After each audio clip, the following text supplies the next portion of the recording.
on me.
Hi everyone.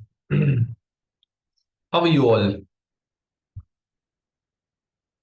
Oh, we are just 32 candidate. I can give you even permission to unmute yourself. Hi everyone. If anybody wants to talk to me, you can unmute. Hello, sir. How are you? I'm great. How are you? I'm Hello, how doing are good. you?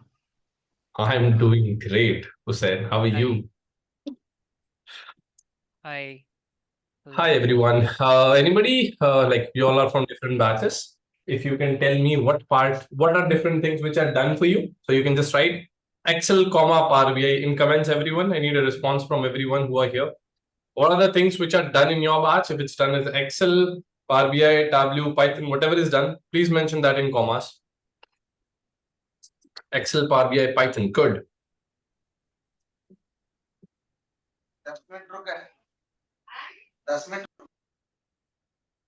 Mention in chat so that I can see. Excel, PRBI, Python in progress. Excel, Power BI, Tableau, Python. Excel, Tableau, Python. Excel, Power BI, Python is going. Excel, Tableau, Python. Python is in progress. All the candidate who is saying Python is in progress, are you done with writing functions in Python? Give me a yes.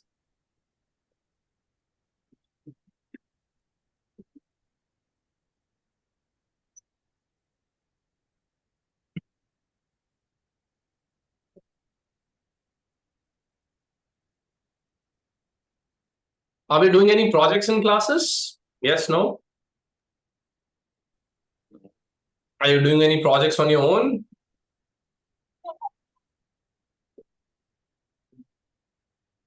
Why not?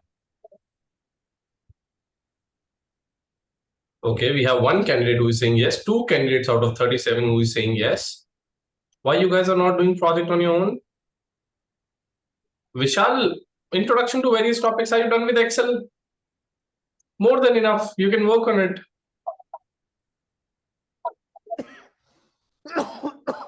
Any field, everybody, start working on your projects as soon as possible. Assignment will solve.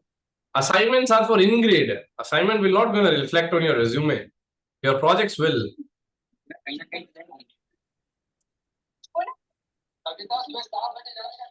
I cannot hear you. Ansari, if you're trying to speak something.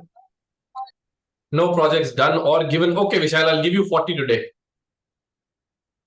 I've done project with whatever we have been trained into. Great. I will give my introduction, Dinah, very soon.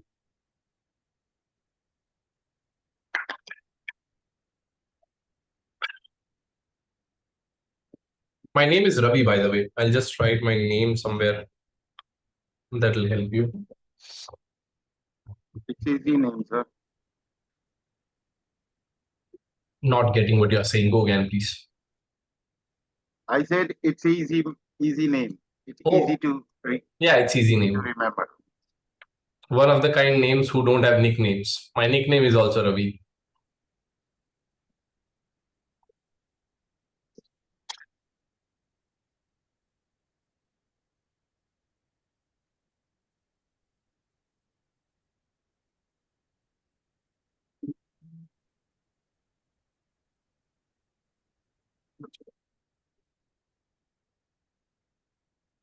Oh, it's too long. Recording in progress. Ravi, I'm going to join in the laptop. Uh, What are you trying to do? no, I'm joining from laptop. Take your time. Take your time. We are not starting like 5, 7, 8 minutes from now. Take your time. It's a 2 hour class. Everyone sit accordingly. Get some snack or else you're going to sleep. As the class starts, I'm going to speak for. Let me put you on mute first. As I'll start speaking, I'm going to speak for 40 minutes continuous. Then I'll give you a chance to ask questions. Then I'll speak for again 40-minute continuous, and then gonna give you a chance to speak. Meanwhile, we'll have a chit chat in chat always. I'll always keep looking at what you're messaging me. I'll always keep responding. We'll see about that. Great, Gaurav. Just make sure this energy stays up for next 2 hours.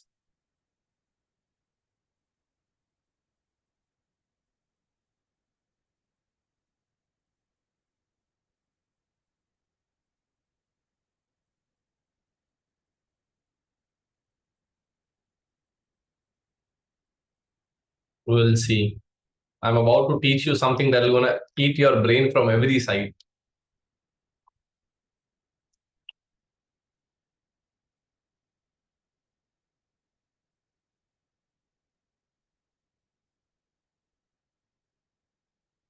Excited to start implementing. You should not wait for me to implement. Who told you that you have to wait for me to implement? Okay, anybody maintained GitHub or Medium for now? Anybody who has a GitHub or Medium, is it maintained? It's not just you just create an account. Is it maintained?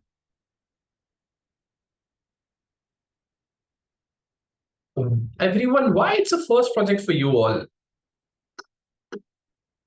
Not maintained. We have one yes on GitHub. Rest everybody. Hope you would give us insight about real-time projects in Excel, Bar, or Python. Yes, we are maintaining. Girish, you are maintaining. The rest everyone has just created an account. Okay, great. 3 candidates. GitHub and Medium.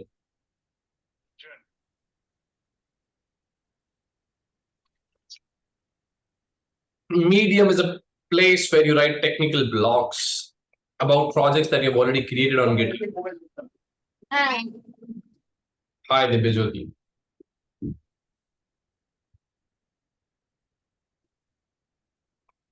I'll tell you about Medium today, Alok.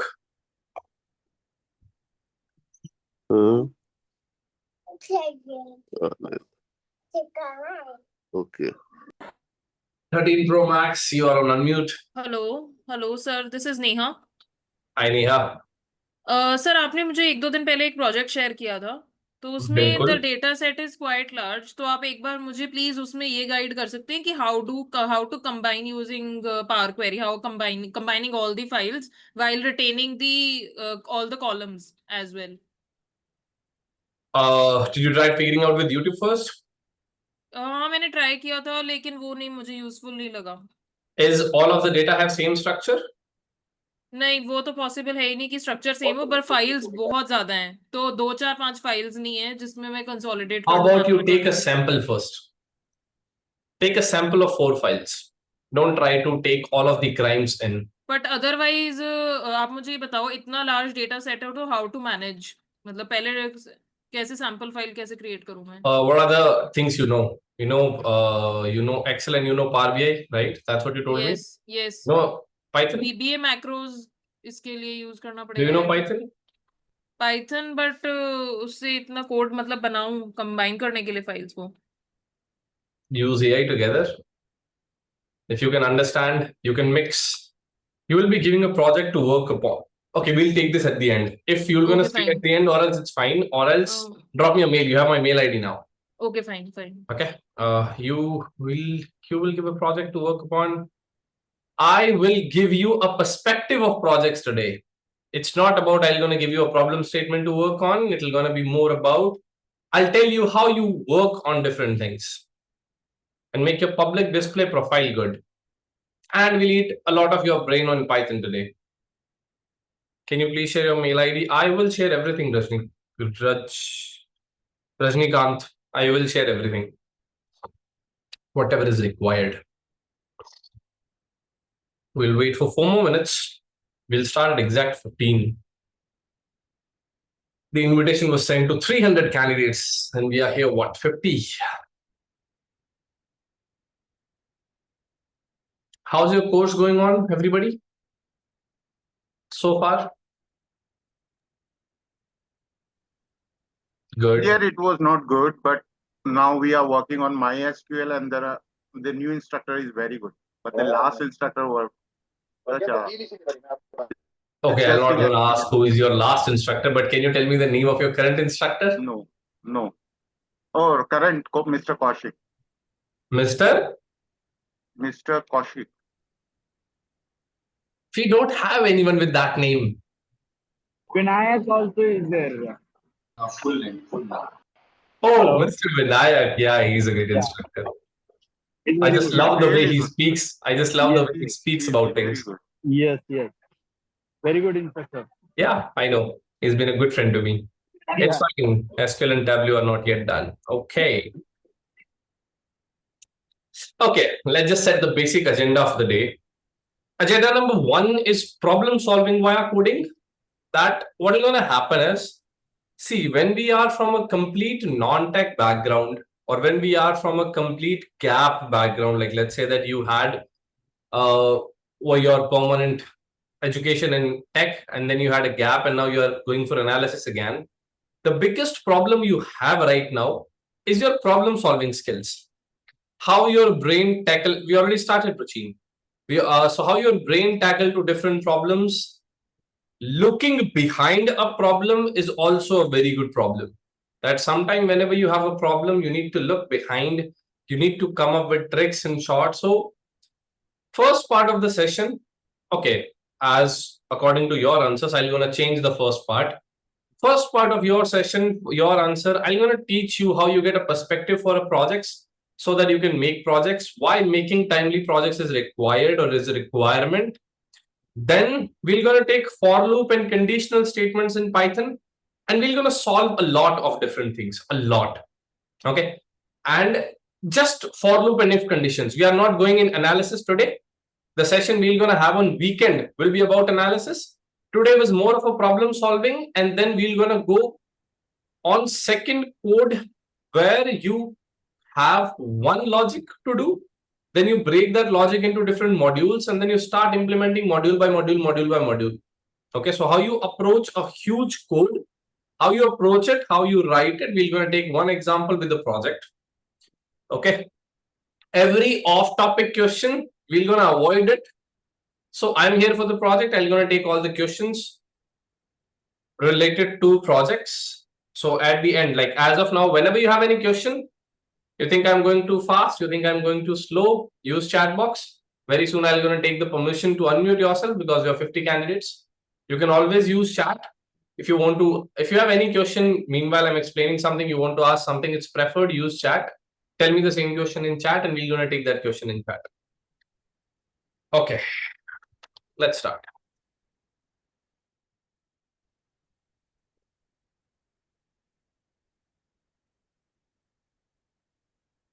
First, a quick suggestion for all of you. Okay, so that okay, do any of you have already connected to you in past, like from the placement team, maybe Ashutosh sir, or from the HR team, Nimisha ma'am? Any one of you connected with you before? Any batch? Yes, with Mr. Ashutosh. Mr. Ashutosh have connected with you. Was it about LinkedIn resume? What it was about? Absolutely, for that. What? Yes, sir. For resume. Resume and LinkedIn. That's what we connected for? Yes, sir. Okay. Oh, we have, yeah, Neha, to you, everyone is connected. No, but Not for most of you, not for most of you, because this is the time you enter into this, and now you're going to have regular boot camps. Also, we receive email about job openings. Great, Girish.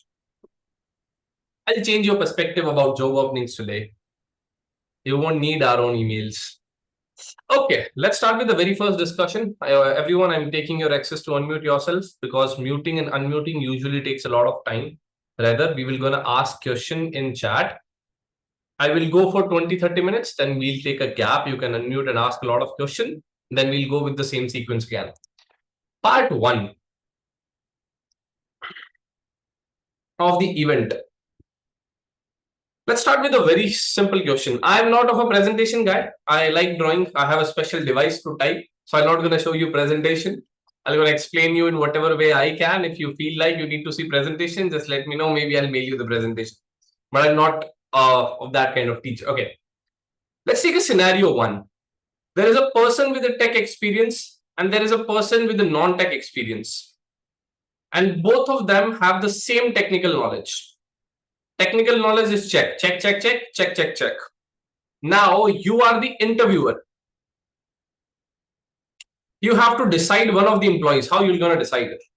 The technical knowledge is exact ditto. Whatever you need for that role, I'm not saying the technical knowledge about the world is same. I'm saying whatever you need for that particular role, the technical knowledge is same. So how you're going to decide which candidate? Real-time experience. If it's related to tech, it's same. Whatever question you asked, okay, we have one answer as tech background will be preferred. Good. Work experience. I'm told you, tech experience is same. At the end, if you want them to do Excel, they both know Excel. At the end, if you want them to do anything, they both have done. So some of you are saying non-tech, some of you are saying tech. I just want to understand, give me the reason. One reason is confidence. Okay, good answer. Domain and project experience, same. They are both 10 on 10 on tech. Handling pressure.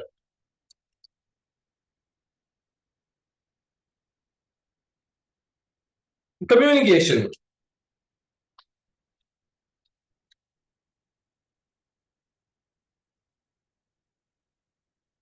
Very good. If a person has longer work experience in one company,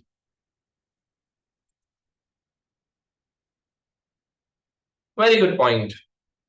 Leadership, no one is exactly looking for that. Problem solving skills, very good point.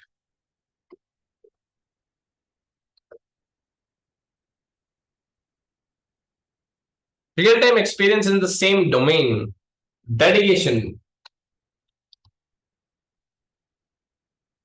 Problem solver, already mentioned everybody.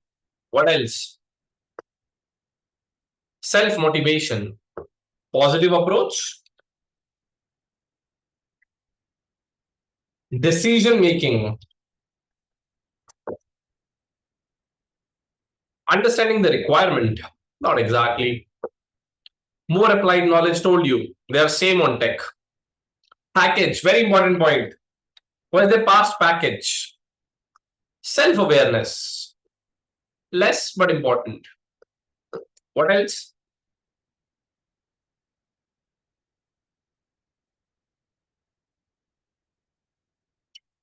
Great. Thank you, Vishal, for saying that. Maybe a non-tech person will gonna come up with fresh ideas that a tech person cannot think of or a tech team cannot think of. So preference will be given to a non-tech person. Very important point. Location offline, they are most okay with every location, whatever mode they are. Good listener and okay. The primary skill set. I'll let you, okay, I'm going to ask you a simple question. And that will give you an answer. Recently, I conducted an interview in MNIT Allahabad. We were looking for a data scientist. Package 25 LPA. We were hiring for multiple position, multiple packages. But the most common question that I asked in any of the interview is, what is hardware and what is software?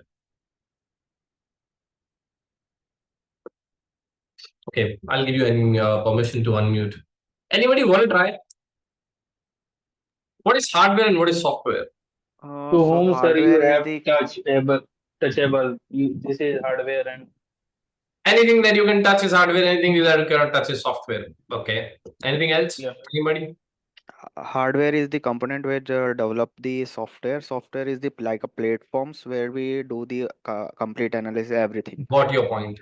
Anything else? Software is the some sort of commands which runs the hardware.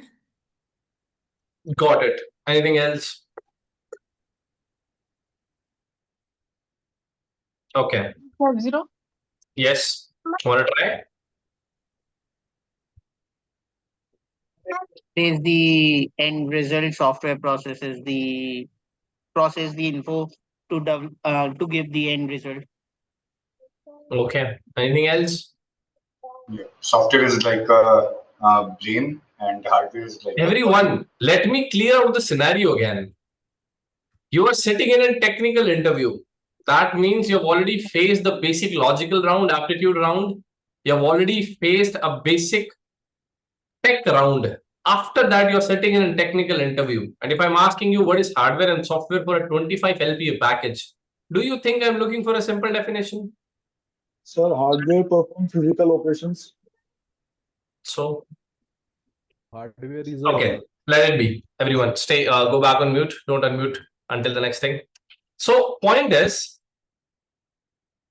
now imagine if a person is from tech here and if a person is from non-tech, and I'm not going to say a person from tech or a person from non-tech, the better words will be a person who is interested in tech and a person who is not interested in tech.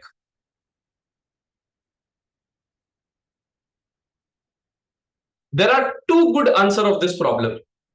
Answer number one shows your clarity of thoughts. If I'm seeking for 25 LPA, if I've asked what is hardware and software when you already crossed 2 rounds of the examination, and if you think I want to hear physical component of a system is hardware and instructions is software, that's not what I'm looking for. Either you come with a lot of clarity in thoughts and you explain me with some other example, like, sir, how all of your body parts are connected to each other is hardware, and how your brain give instructions to every other body part, that is exactly software. Point one clarity.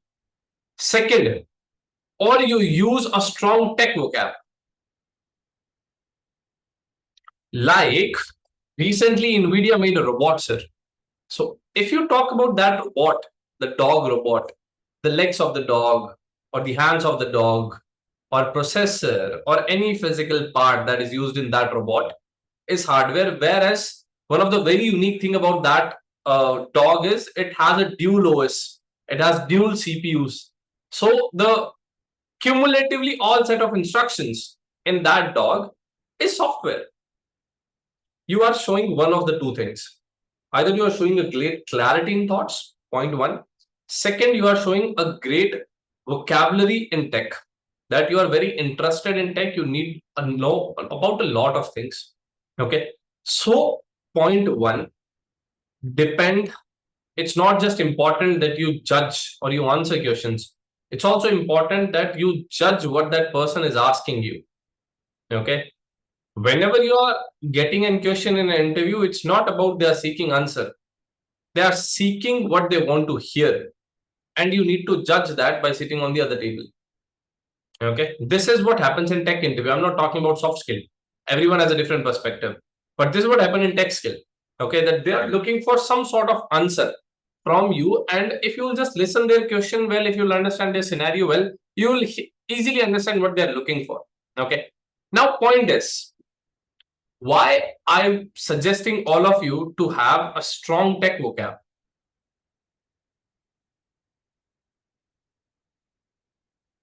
This is what I suggest every non-tech guy. If in your life you plan to go beyond 15 LPA, if in your life you want to go beyond 15 LPA, till 15 LPA, it's about what number of hours you give. You give 8 hours, 10 hours, 15 hours, 16 hours, you can earn that kind of money. But as soon as you cross 15 LPA, it's about the productivity you bring in. It's about the personality. It's about the problem solving skills you bring in. Okay. If you want to go beyond 15, take this as a suggestion. Start building your tech vocab. Why I'm saying this is important is, if I'll ask somebody, okay, I'm going to ask a question, everybody. Try to see if you can answer. Imagine you don't buy a laptop. Oh, we'll come to that part very soon, Vikram. Imagine you don't buy a laptop. You go to a computer shop, okay, and you have to buy everything individually. Okay, you have to buy everything individually, and now it's the time you should buy a processor. Okay, my question is that you are buying everything individual and you're gonna come and build your computer. I am not expecting that you know how to build a computer, but my point is, you have to buy a processor. Can you specifically ask that person which processor you are looking for? If you think i7, i5 is the only thing that you need to mention, then that's not the right answer.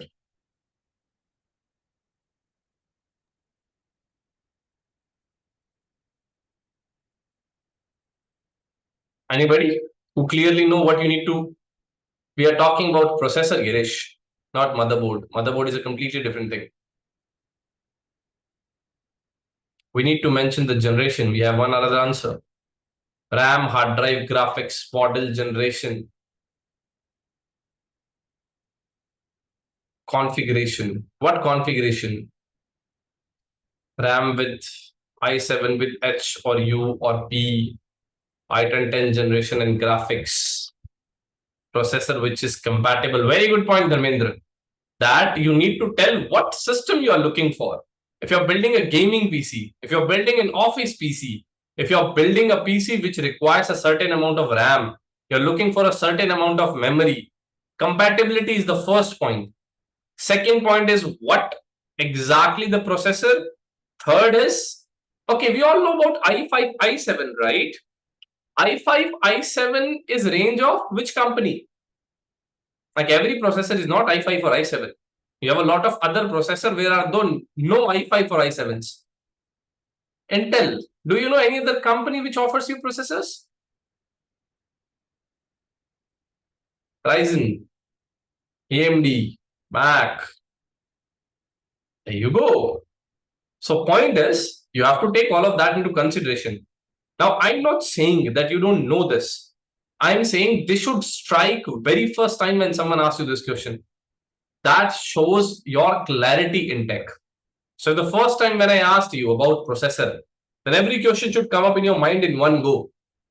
That shows that you have researched enough about something. Okay. Now, it's a very simple example. I'm not taking this particular example. Let's say that, okay, do we all book tickets on Paytm, right? Let's say you're booking a movie ticket or a bus ticket. You go to a particular seat, and as soon as you enter into the payment page, that seats get occupied for next 10 minutes. It doesn't matter if you do the payment or not. You won't be able to book that seat for next 10 minutes. What this concept is known as? I'm not asking, do you know how to implement it? I'm just asking what this concept is known as. Okay, let's go ahead. Let's take another tech example. That why I'm asking you to increase your vocabulary a bit. No, it's not reservation. No, it's not pre-booking. It's a tech concept. No, not seat locking. Okay, now we all know that if you have a website, let's say you are on any website or any mobile app, okay, and you clicked on something, and if that doesn't load, you do a page refresh, right? Yes or no? Whenever you want your data to be updated, you do a page refresh. So can I say that every time you have to refresh the data? Thank you, Abhishek. That's what exactly I was looking for. And that's the exact answer, by the way, everyone. To avoid deadlock in concurrent transactions. But let it be. We are not confusing everybody for now. So point is, whenever you have a website needs to be refreshed to change the data, right? But if you will ever look at cricket score in your phone, that score keeps changing without even refreshing the page. How is that possible?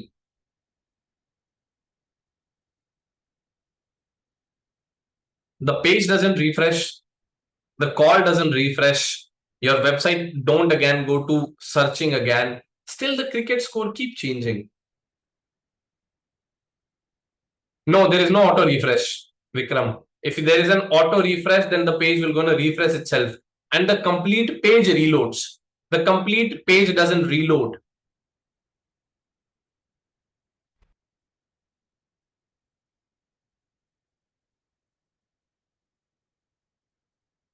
Or whatever words we have said till now, it's not the right word. Share market, seriously. Okay, there we go. WebSockets. Somebody know. Point is, again, I'm not saying that you should know in depth, but you should have a curiosity. If you are looking for a great career in tech, if you plan to go on a longer run on higher packages, start this habit today. Learn about 1 or 2 terms a day in tech and start with the very simple ones.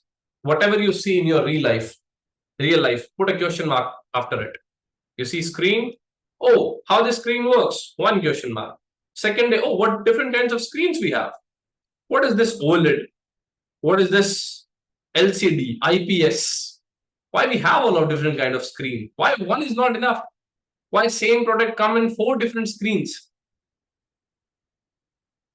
Let's say you have looked at anything. So one example is screen. Let's say keyboard. Oh, what different kind of keyboard layouts we have? Again, very good question to ask. Why we only have Q, U, E, R, T, Y in a row? Anything related to tech. What 1 to 2 facts each a day. Till date, I started it 7 years back, and till date, I learn 1 or 2 new things each and every day, and it's still not done. But what this helps you is when you know a lot about tech, a lot different things, when your general awareness in tech is about a lot of different things, it's very convenient to talk to somebody. Let's say you are sitting in a tech interview, and that person is trying to talk to you. The people who stay silent in a tech interview are the people who don't know anything about tech. If you know anything, I'm not saying that you should know to the particular field. If you know about anything, you can just relate those examples and put it in your theorem. Let's say you know about monitor. While explaining hardware, software, you take the example of monitor, you put it in. Whatever examples you know, for the sake of your thought, of your clarity of thoughts, you use that example in whatever way you want to. Okay. So if you are someone who is seeking a very high-end package in tech, start reading about 1 or 2 terms a day. Point number 1. If you are not someone who cannot study, sit down. If you are someone who uses Instagram, follow a few Instagram pages. Someone who uses Facebook, follow a few Facebook pages. If someone who is on YouTube, follow some YouTube pages. Follow all different things that you can follow. Okay, and then keep watching them. Instead of reels, watch something useful. Okay, or if you are someone who is a college student who is about to get past college student, if you're someone who like notebooks, writing still makes more sense than reading. I'll highly suggest make a notebook of curiosity and every day write one definition. If you're not able to write every day, write a question. And after every 5-6 days, whenever you get time, sit for 1 to 2 hours and solve all of them in the notebook. Write it. If you write something, you won't be able to, you don't have to actually revisit them. Writing once will give you a basic clarity about things. Okay, so notebook of curiosity, notebook of innovation is still a good idea rather than following some Instagram or some social handles. Make sense, everybody? Yes, no? Everybody, I need response. Yes, yes. Yes, sir. Great. Next thing. See, I'll give you a suggestion. I'm not saying that is a practical way. Imagine you are working in non-tech. Okay, it doesn't matter what your role is. You enrolled in the course in January. Okay, and then you studied for 6 months and you studied for 8 months and you're out in September. Okay, the biggest mistake people do is make all the projects at the end. And whenever you make all the projects at the end and when you upload it on GitHub, that date is always visible there. Gaurav, go on mute, please. Okay, I already muted you. So point is, whenever you upload everything at the end of the course, when the placement time hits in, the dates of your projects is already available on Git, and that's a wrong thing. Imagine you are the interviewer and you see a candidate has uploaded all 20 projects on one day. Will you gonna believe if he's gonna say he know GitHub? Yes or no? If he says he know GitHub, he know how to do public domains, will you gonna believe? No, right? It doesn't matter if you know GitHub from 10 months or 2 years. If you're not frequent, if you're not regular on it, there is no point. Most important thing till this point. Okay, now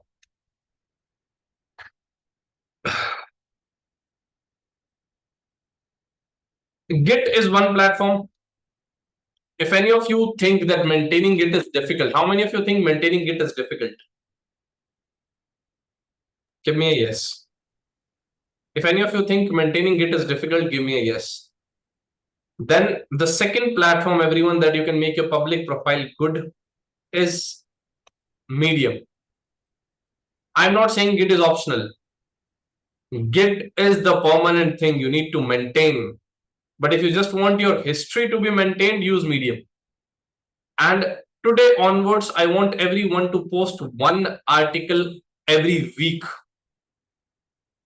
I'll guide you through the complete way how you can do that. Okay. But before that, let's start with what is the process of making a project. Let's say you are someone who is done with Excel, or you are someone who is done with Power BI, or you are someone who is done with Tableau. Let's say you are someone who is done with Excel, or sorry, Python. How to approach a project? Usually, projects are made on problem first approach. What is problem first approach? That you have a problem and then you hunt the solution. That's problem first approach. But my point is, imagine you are Yes Bank. For example, imagine you are ICICI Bank, imagine you are Yes Bank. And you had a team which is working on fraud detection in transactions.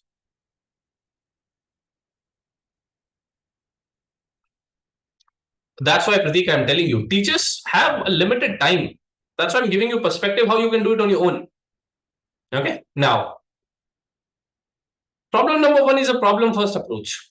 Problem first approach is that you have a problem, you have all the data that you want and you solve it. That doesn't happen when you're in real life.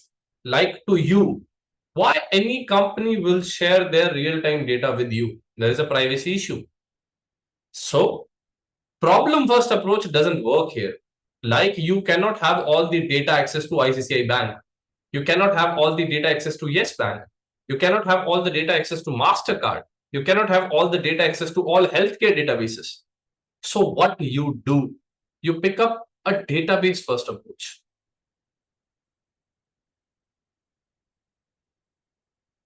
Oh, my handwriting is little bad, everyone. Bear with me. Okay. Kaggle is one way, but I'm going to suggest you something else. Now, what is database first approach? First of all, we don't know about dataset, right? What dataset to use, how we're going to use it. So let's start from complete zero. Imagine me as a candidate who is just done with Excel. Okay. So what I will going to do, I'm going to iterate all those steps in front of you. Okay. So let me just open a notepad so that I can keep writing different things here and it'll give you a clarity always. Step number one, decide a data set. Okay, see, my trick, it's just not required that every teacher has the same approach as I. Everyone works in on their ways. So I'm going to suggest what I do and what I share with my candidate and how that works for them. I'll even show you the live proof. Okay. So decide data set. Now, and deciding data set is quite convenient. You come here and you open ChatGPT and you hit enter. Now you write, I am an, don't take the hard way out, intermediate candidate in Excel. I know roughly all topics. Okay. I want to make some projects on Excel. If you are looking for an unclean data, mention unclean. I am right now looking for clean data. I'm not looking for unclean. If you are someone who wants to clean the data first, pick up the clean. Okay. Now, looking for clean data, please suggest. Now, I'm going to ask you to bind yourself to Kaggle for now. Initially, bind yourself to Kaggle because in Kaggle, description of the database is always there. You don't have to hunt the description that what this database is all about. What are the different columns? Please suggest few databases. Make sure the database has rows higher than 10,000. Making projects with 1,000, 2,000 is very convenient. Don't take it up when you're making a real-time project. Hit enter. It'll do the searching. You don't have to do anything yourself. and you're gonna have US superstore sales analysis, Airbnb listing data, global historical weather data set, e-commerce purchase data, Kaggle New York City trip data, retail transactional data, IMDb movie data set. Let's take first and the foremost example that we got, US superstore sales data. You copy this title from here, you go to a new tab and you open Kaggle. Point 1, step 1 was deciding data set. So we hunted a data set. With what? With ChatGPT. Now we figured out the data set. Now we need is manual auditing of data set. Manual auditing of data set means that go to Kaggle, look yourself. What is that data set? You search here the data set, same name, whatever you got there, and then you click on data sets. Oh, this doesn't look good. You should have at least more than 200, 300 upvotes for it. Although this is a good data, but how about maybe the title is not same. How about superstore sales? Let's try enter. Or how about I just go to here and can you also give me links of datasets? Enter. Superstore sales dataset. Okay, it's available in Tableau. That's why it is not exactly the same name. Give me hyperlinks of Kaggle platform and hit enter. Stop it. I don't need that. Whatever you're getting, get this now. So you're going to do a web search for you and you will going to have, there you go. Superstore dataset, global superstore dataset, superstore dataset. You have a lot of datasets. Now let's go with this one. I hit the link and there you go. I have a dataset now. Now you manually read that your dataset has a row ID, order date, etc., etc., etc. And then this is your dataset. Then what do? You give it a download. Click on download, download the dataset in whatever place you want to download it. I want to download it in desktop for now. I've downloaded the dataset. I go back. I did the manual auditing. Now the next thing I need is a perspective of dashboard that I'm going to create. Sometime what happens is, let's say you have a finance background. Okay, sometime what happens is, let's say you have a finance background. Okay, so you are not very good. You are not very good with HR dataset, or you are not very good with sales dataset. So what do? You need a perspective. You need a third person POV. Okay, so you go to the data. I'm putting this data here, doing right click, extracting it, saving it, getting it here, opening it. I'm going to open the data set. Let's just check how many rows do I have and give a manual look to the data. So I have roughly 10,000 rows. Good data set. Then what I do, I expand all the columns where I can see hashtag.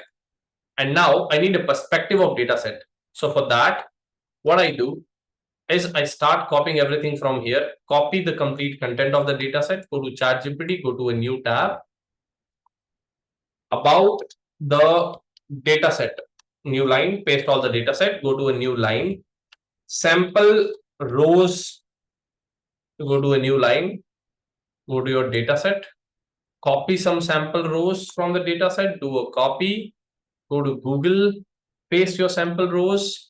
You don't need the picture, you can get rid of it. Please help me building a flow of dashboard that has KPIs, important details, some graphs, some tables.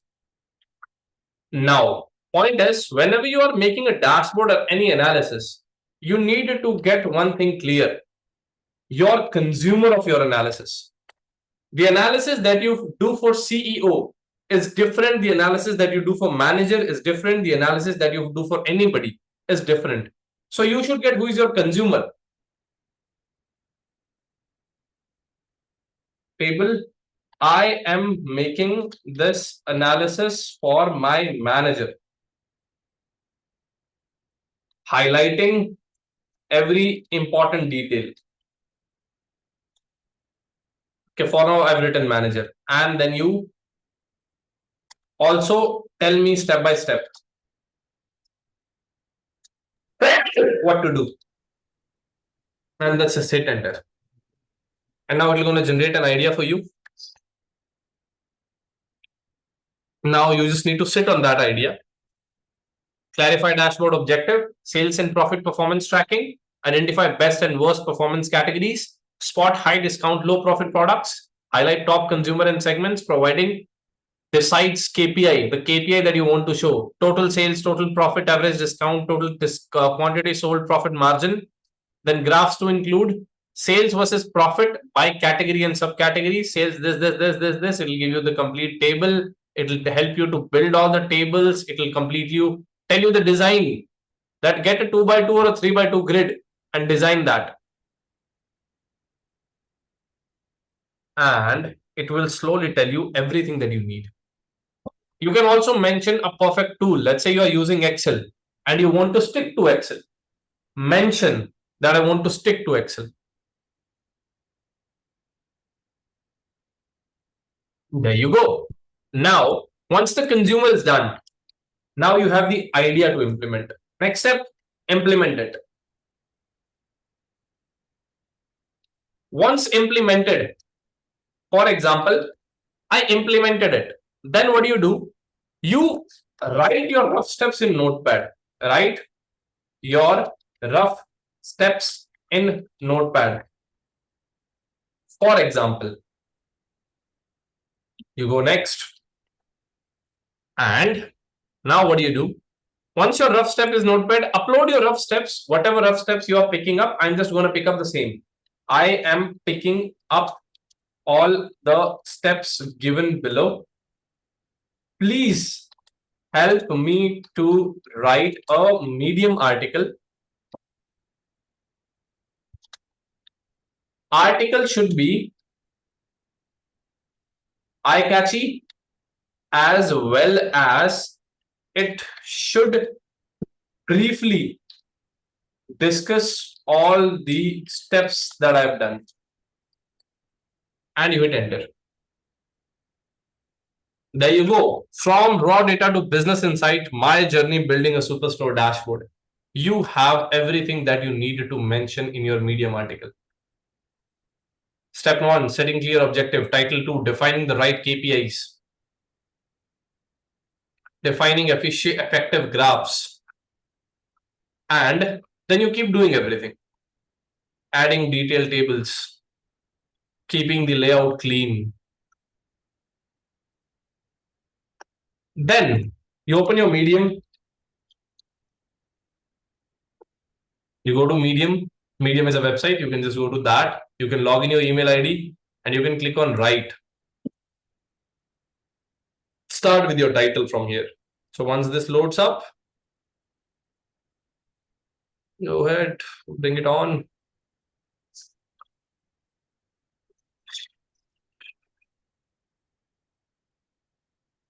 Okay, I need to go ahead and click on back one more time.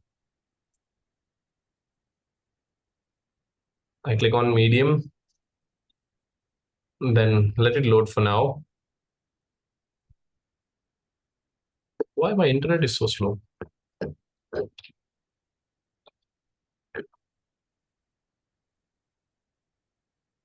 My internet is good. Okay, once this is up, you just click on write. And you're gonna enter.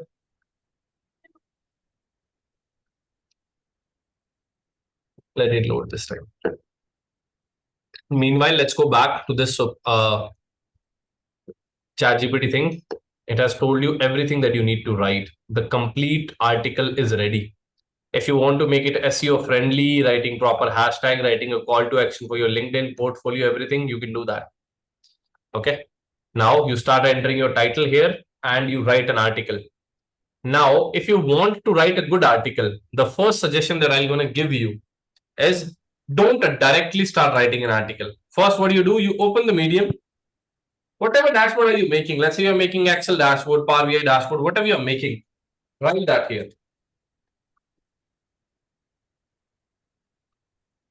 And hit enter. Then it's going to list you a lot of Excel dashboards for you, a lot of technical blogs that is exactly written on Excel dashboard. I want you to open that. For example, let's say let's take an example that I built in. Let's say I pick up this one, for example. I pick this article up.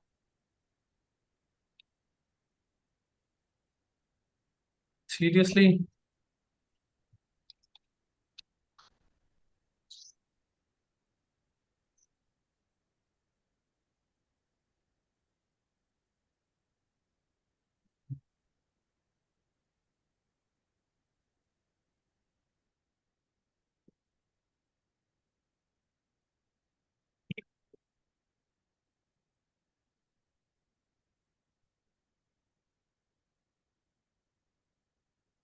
Go ahead, Medium, what happened?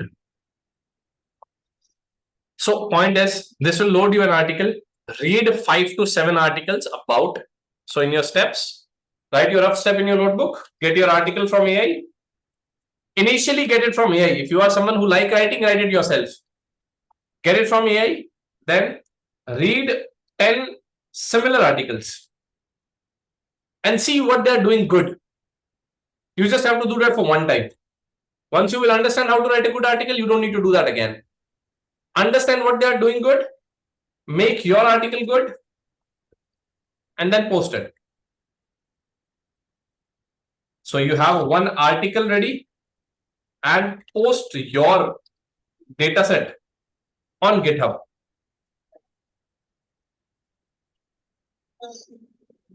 Instead of you connecting your GitHub, it will look good if you connect your Medium article with all your projects, because in Medium article, okay, now see how you show your project. A good project is usually done on 2 bases. Either you can win a project on technical basis, or you can win a project on sentimental basis. Explain a real-time use case of your project that ChatGPT will do for you. Okay, like if you'll go to the same article, please write a basic history of this analysis and give it a personal flavor. And hit enter.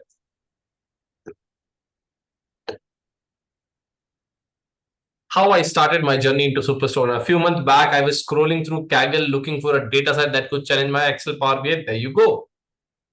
Or how about connecting a real life incident? Mention it in a way that one of my family members have a store.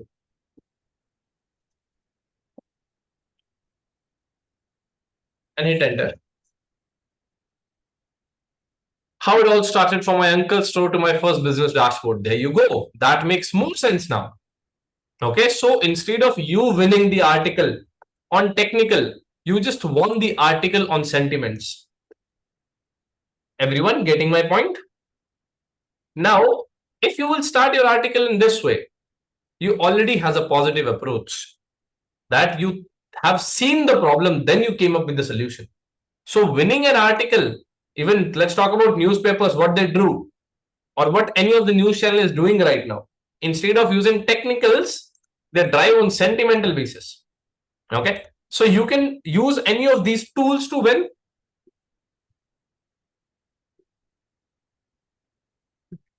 Or you're going to have this video available to you always.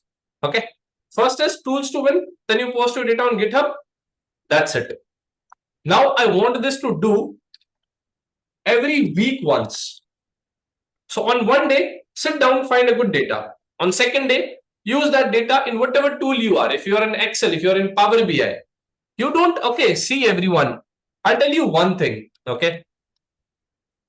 You all rely on teacher I don't know if any of you is my student or not, because I'm not aware of what are the different batches invited.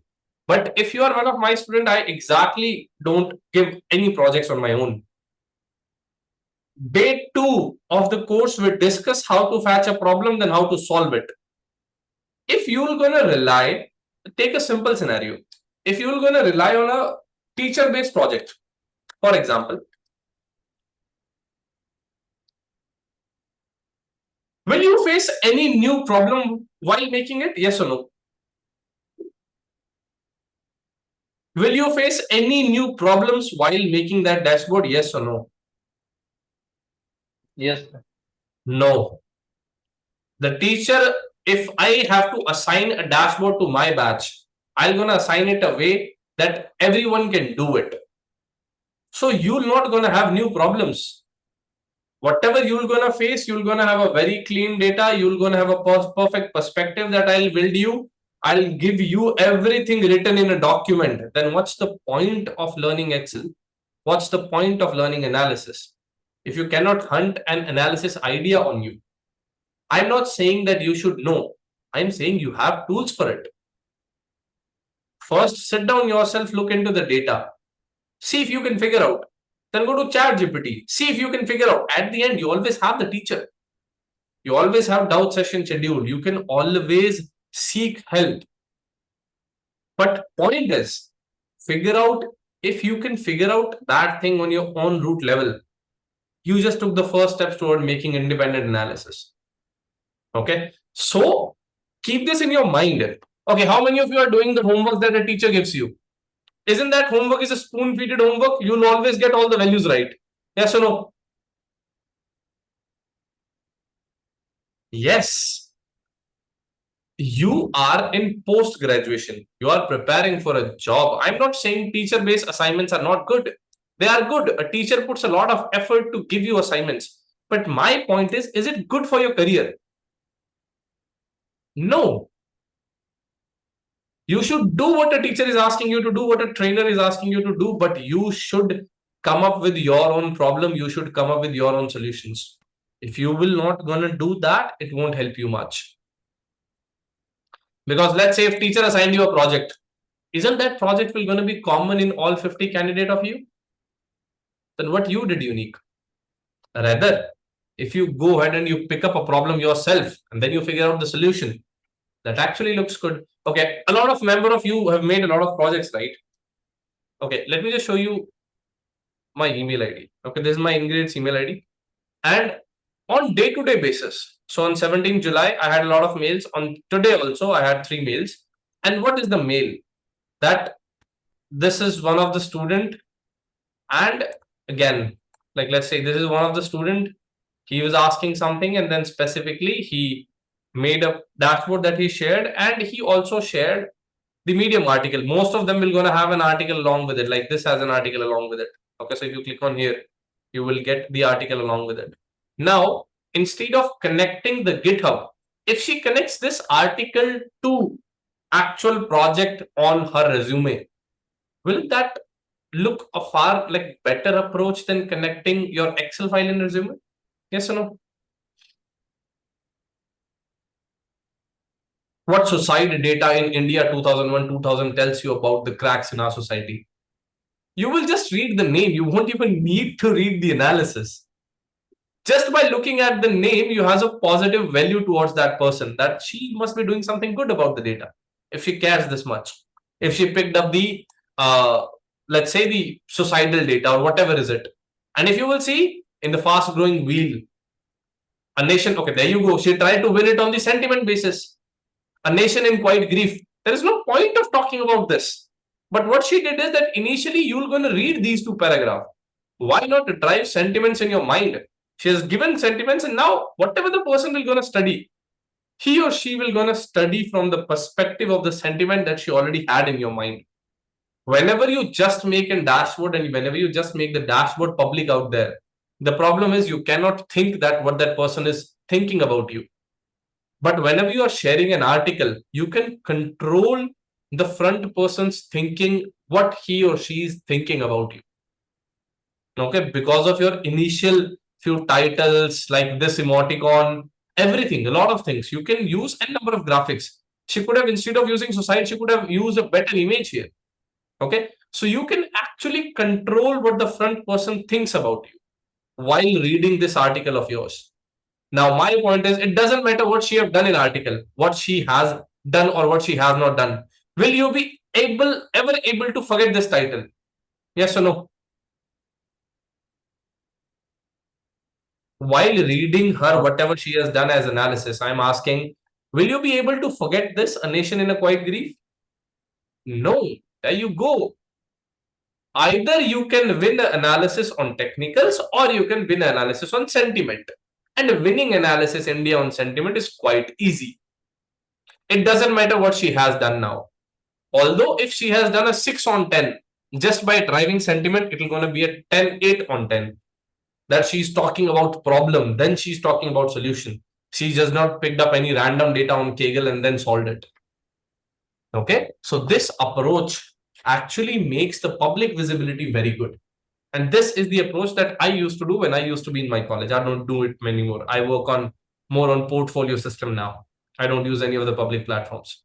Okay, so this is the approach that I used to use, and it landed me a lot of different jobs. Okay, now let's go back. Now every week once we write one analysis. Even if you're going to follow everything what YouTube says, it will going to take 2 hours at max if you pick up a huge data set, and 30 minutes for a good article. There you go. So you need 2 hours and 30 minutes to come up with one analysis every week.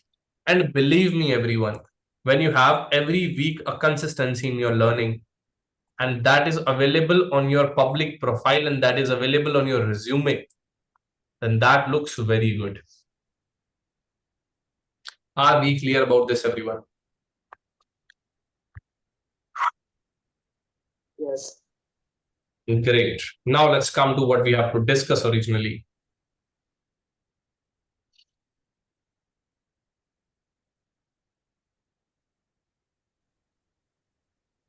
And if you just need this,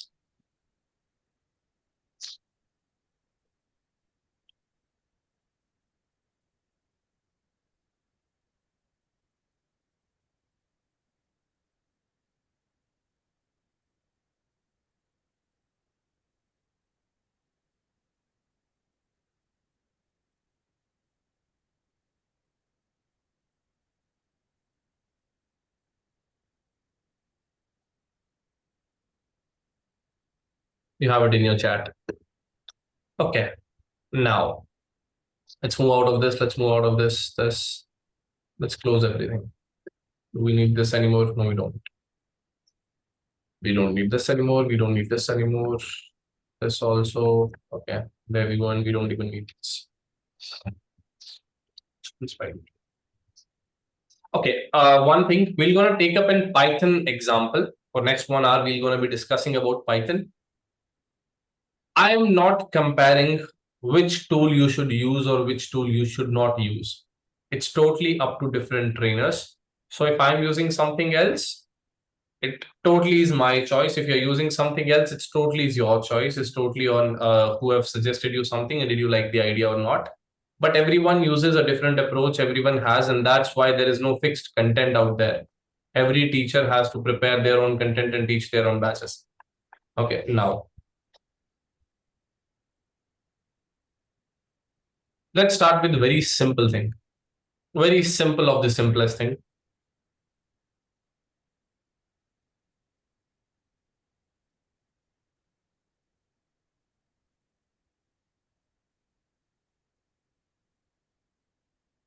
Star patterns, which actually star pattern is one of the common. Any of you, did any of your teacher taught you in this in classes by any chance? Because we are not supposed to.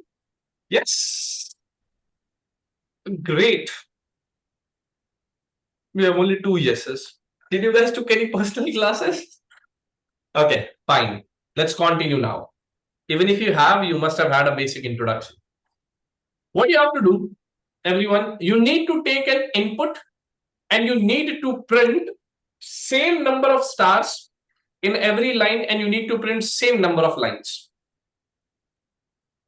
Are we clear? I'm taking 5 as input from here, and then I'm doing what? 5 stars in each line and printing 5 in there. Or let's pick up this as example first. I'm taking an input. If the input is 5, then you should print 5 in one line and you should print total 5 lines. Okay, let's start with the problem. First, we need an input. I take int 1, or I take number 1 as int input. And I have to take the exact same way input. So I'm just going to copy it and I'm going to paste it, so that whenever I run the print statement, it exactly looks like what is already here. So my code is available on the right. Okay, I don't know what platforms. Okay, what platforms you all use, everybody? What platforms we all use? Jupyter. VS Code, VS any and other platform? Jupyter, VS Code, Jupyter, VS Code, Jupyter, VS. That's it. Okay, then I'll tell you something that you can't do in VS Code and Jupyter both. If I just want to run this input line, let's say I have 1000 line of code. I have 932 lines of code in a single code snippet, and I just want to run this input line. I can just select this input line and run it. Let me just do this first, and then I can just run it. See, just the input, not even num1 equals to. One of the best things in Spider. You can run chunk of codes in whatever chunk you want to. Second best feature, the file manager is available, but that's also available in VS Code. Okay, third, another best feature, you can open multiple consoles and you can work on 2 codes at a time. I'm the person who have a 32-inch screen. Okay, now I guess you can see my complete size of the screen. So what you can see right now is my complete size of the screen. And if you want to understand how I exactly code, is I go here and I open another vertical window. That's how I code. Or you can go to view, toolbars. We have all of them, window layout, Spider default layout. Okay, and sometimes if you want to do a split horizontal, you can also do that. So at a time, I can have multiple things. I can do multiple codes and I can have multiple console. As well as one of the best features that you have here is, let's say I write data equals to 5. Then you can always see that in your variable explorer. Oh, you cannot see that. Let me share my whole screen. So now you'll be able to see my screen. Can you see here, everybody? Data is an integer, it's 1 and it's 5.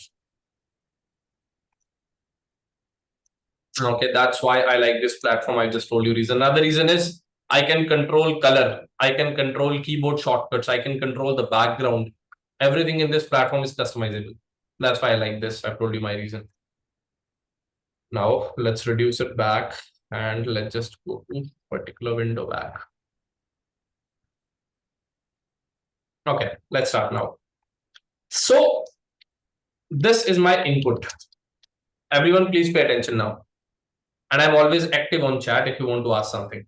Okay. Now,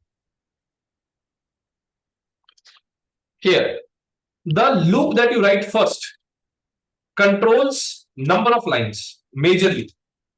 In starting in initial logic, how many lines you want? You want 5 lines, right? So you write, now that 5 is not 5. You want num1 lines. If it's 5, it's 5. It's 10, it's 10. So you write for x in, let's write x in range, what? 1, num1 plus 1. So if it will be 5, the range will be 1 to 6. So that will give you 1 to 5. If it will be 10, then the range will give you 1 to 11, which will give you data from 1 to 10. Is that clear, everyone? No. For now, I'm just writing a print statement where I'm going to just print x. And I'm going to print it. It's 5. I've already given it 5. So I'm just going to run this and we'll give 10 here. And you will get 10 different lines printed. I'm not talking about what I have to print in each line so far. Are we clear with this point? All of you, give me a yes if we are. Good. Yes. For now, I'm not going to take input, everyone. I'm just deleting this and writing 15 here for now. Okay, I'm not taking any input. I'm just writing 15 here for now. Okay. Now, I'm not printing X. Now I have to print everything in one line. So I write for Y in the range. Similar, how many characters you have to print in one line? 5. That is exactly 1 comma num1 plus 1. You give a colon, and then whatever you have to print here, you have to print it with keeping and equals to nothing. Do you all understand what is and equals to nothing? Give me a yes. No. Okay.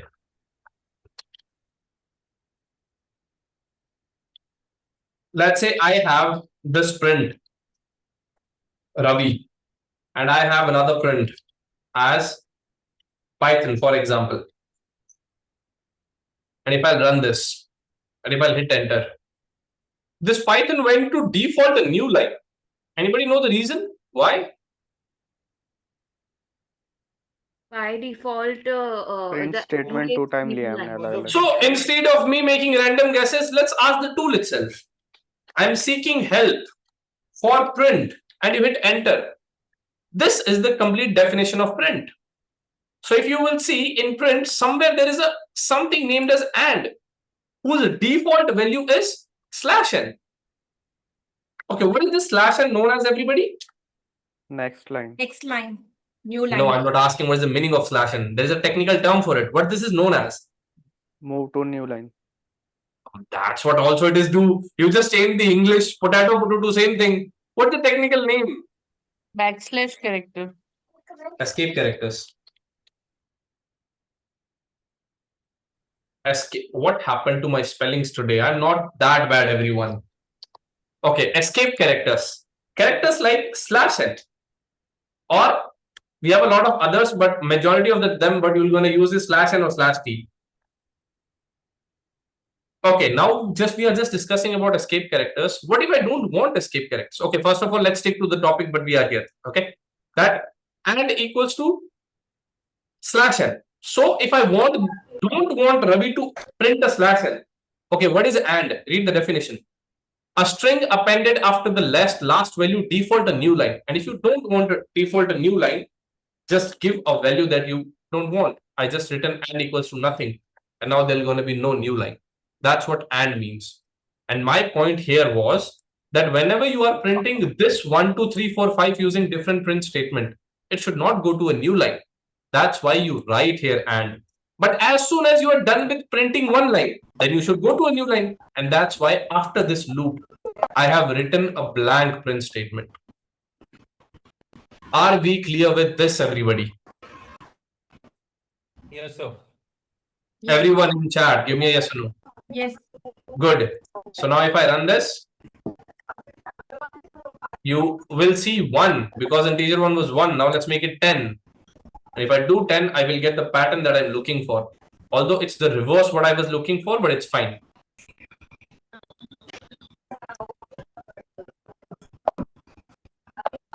Okay, I was actually writing this code, sorry. Y and I write a print statement here. And if I take 15 and if I run this, there you go. I will get till 15. This makes sense, everybody? Yes. Great. Now let's come back to the topic that we were discussing. Let's say if I have a print statement which has Ravi, somebody's on, everyone who is on unmute, please mute yourself. And whenever you need to speak, then unmute and speak. Himanshu, Diana, Prachi, thank you. Let's say I have Ravi /n Suthar. And let's say I have another /n, then Python. Okay, now my question is, what if I want to print /n? We all know that /n is an escape character. It has a power.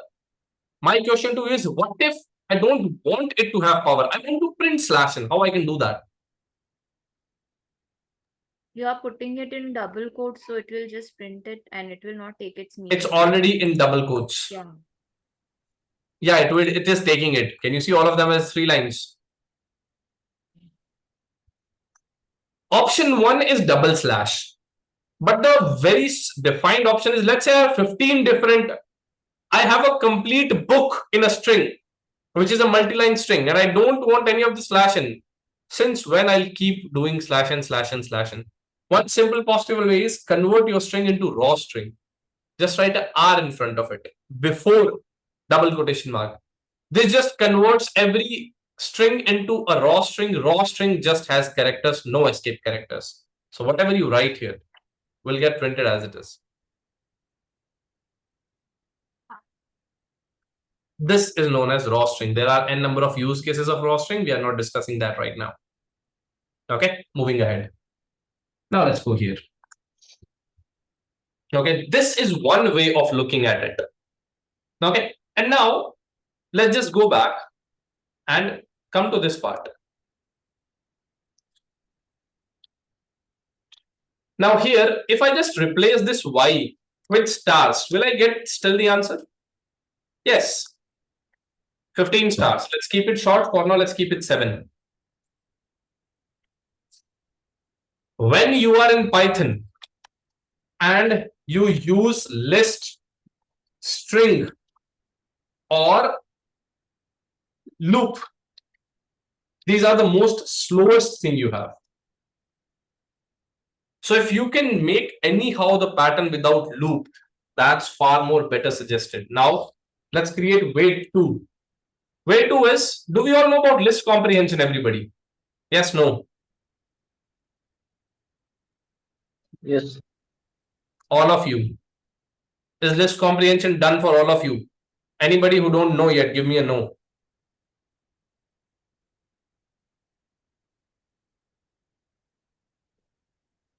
Okay, then we're not going to take this today. It's going to take a lot of time. I'm moving out of this topic. We'll discuss what we have to discuss for the day. We'll take it in second class, because next thing we're going to take 45 minutes. I'm moving out of this console. I'm moving out of this console. We're going to make what a standard BTech graduate makes in his second year or third year as project. Okay. A library management system. Or let's start with not a library management system, a school registrar. Or what other good project? What another management system we can have? How about a sports room? For a sports facility management system. Imagine that you run a sports facility and you need a platform to manage your sports facility. Let's say that you have different products that you are aligned in a school. Okay, so first feature that you're going to have is register any student in your portal. Second feature that you're going to have is, okay, let's make library management system. You all will be able to relate. Okay. What are the first? Okay, go ahead, list everyone. What are the different features we have in a library management system? What happened to my spelling today? Seriously, what are the different features we have in library? Even the management is wrong. What am I doing? Okay, yes. What are the different features we have in a library management system? Go ahead, everyone. Foremost, most important feature is? Sorting the books. No, you need the books first. First and the foremost important feature is stock books. Now, whenever you take a book input, what are the bare minimum details that you need? We're not going to take all of them, just the bare minimum. The details you need is, what's the first thing you need? You need a book ID, a unique ID for that book. Second, you need a name. Book titles. Then, after you have name, you need a book author. Okay, very good point. What else? Let's take a book category so that you can arrange it in your library very well. Title. A book name is title. Yeah. Public. Okay, let's keep it here. Let's not add extra details. Okay. Now, what's the second feature your library has? A user registration. Student ID, yeah. Now, in user registration, tell me the bare minimum details we need. Let's take the phone number, mobile number as the ID, unique ID. Name. Mobile number will gonna be your unique ID for that person. Second will gonna be name. Do we need any other details? Roll number. Oh, we are taking user registration. We are keeping library open to everyone. Not everyone will gonna have a roll number. Age can still be a number. What? Address. Address. Very good point. Just one more details. Payment or something. We are not going into payment for now. We are keeping it simple. Department. Location. Category of user. From which No. department student is No. We are making an open library. It's not related to some school or college. Aadhaar number. ID proof. Let's take Aadhaar, but it will be too complicated. Let's skip for now. You can later on add Aadhaar number because we're going to add a lot of complexity. Third, what's the next feature we need to have? Mapping both books to the user.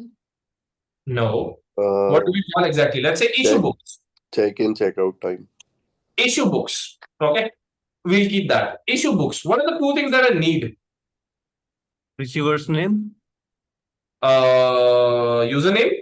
Username. Yes. Okay. No, not username. We need Receiver name. mobile number as its ID. So if I have registered a user from here and if I have his mobile number, everything will be fast with the mobile number. Because let's say you can have two Ravis, right? But you're not going to have 2% with the same mobile number. So second, Book ID. book ID. Book ID is enough. We are expecting book ID to be unique ID for every book. So book ID is enough. Now you have book ID. Fourth, if we have an issue book, we need to have one feature which is return book. And in return book, you only need one thing. What is that? Book ID. ID. And according to that, you can just fetch and you can do whatever you wish to do. Okay. Next, what are the other features my library should have? First, a stock check feature. Any wear and tear. Stock check feature. In stock check feature, I should be able to do an all stock check. And I should be able to do by author. I should be able to do by category.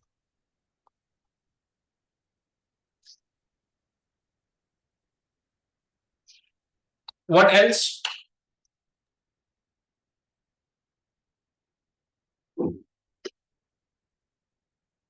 What are the other features I need to have? Duration, how Penalty long? for the How long you have? late return. What? Penalty for the late return. Oh, we are not counting the payment for now. It's going to create a lot of complex. This, if we'll do this in half an hour, that's going to be way too much. Okay, let's add one more page. First, let's issue stock check. What are the issues? What are the books which are already issued to anybody? And maybe we'll take one more feature. That's it. We won't take anything else. Any other feature somebody wants to enter? Admin panel. For what? Give me a feature that you want to add on. For manage librarians and staff access. Oh, that will be too complicated for first project. Something else?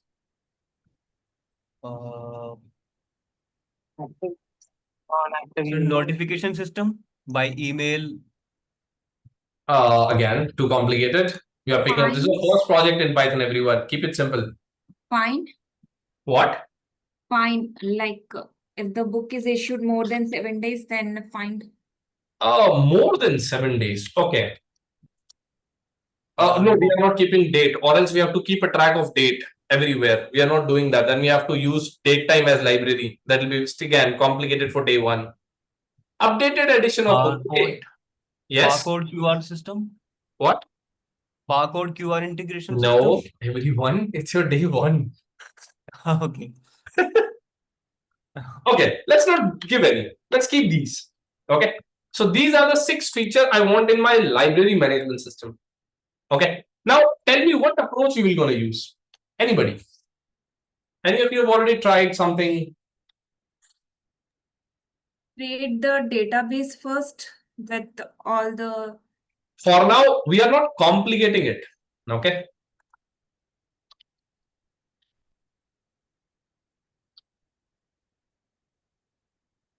We will just going to use list. Very simple data types. Very simple data types. Whenever you're going to need, we're just going to use list. We're not going to complicate it. So approach that we're going to use is that whatever functions you have here, all of these functions, we're going to make one function for each of them and we're going to iterate to the all. Clear? Now let's think about what different data I need. First, I need a list to store all books. Correct? So I'm just going to make books. Then store all. Okay, how many of you are done with class and object, by the way? How many of you are done with class and objects in Python? Then once I'm done after this, figure out how we can do with class and object. That will make more sense to you.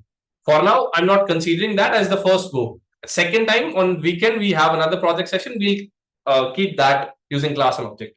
Okay. Next is I need to store data for users because you have made users, right? So I'm just going to make another list as users.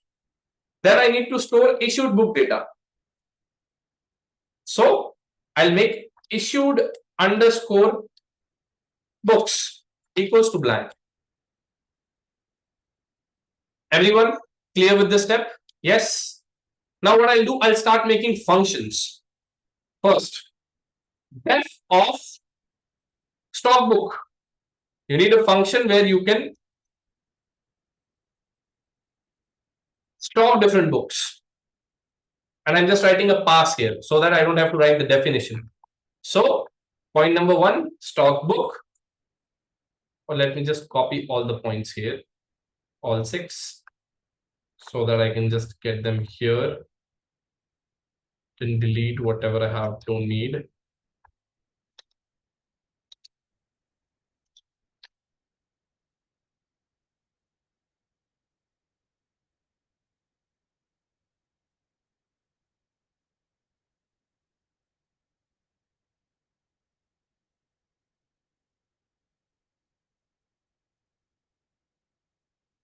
And then this is my first function. Similar way, I'll go to user registration. I write def user registration, and then I'll do round bracket, close the bracket, hit enter, do a pass. Same thing I'll do with issue books. Okay, so I will gonna go def issue books.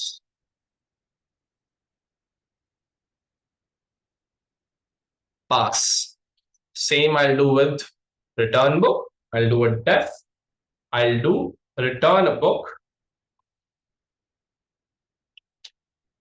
Pass. And same thing I'm going to do with the rest of the functions. Let's say I have a stop check.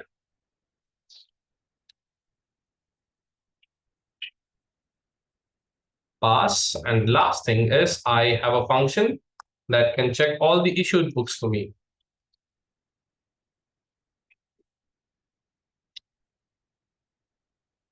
Pass. Now, I will going to start an infinite loop. Okay. But for an infinite loop, okay, do we all know how to start an infinite loop?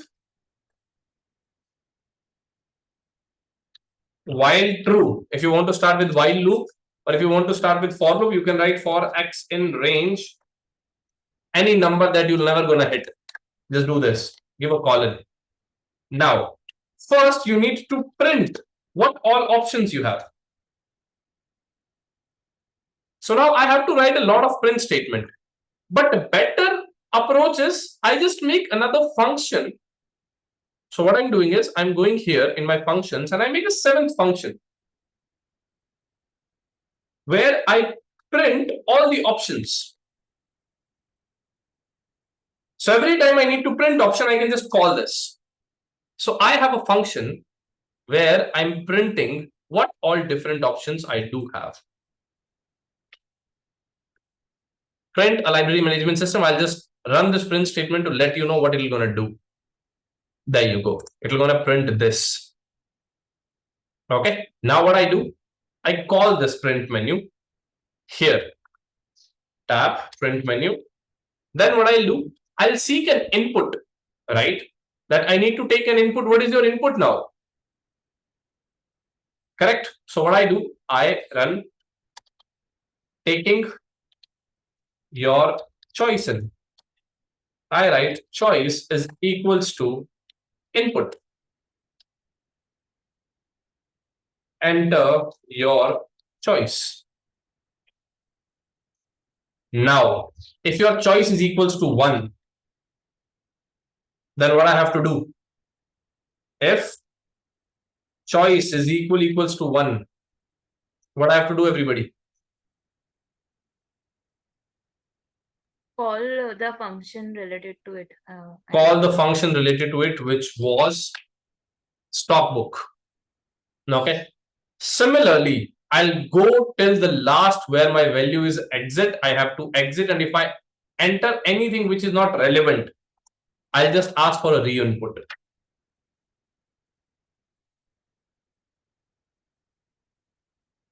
There you go. I have a complete choice structure ready. If my choice is 1, I call stock book. If my choice is 2, I call user registration. If my choice is 3, I call issue book. 4, return book. 5, choice 6, issued stock check. I'll just delete the lower. If my choice is equals to exit, exiting library management system, goodbye break, and then a print statement. Are we all clear till this point? Yes. Okay. Any of you who think this is very easy and very convenient, give me a yes. Any yeses after Girish's yes? I will share the code, Neha, for sure. Okay, we have a lot of yeses. Any of you, can you guess the total number of lines that you're going to have this in code?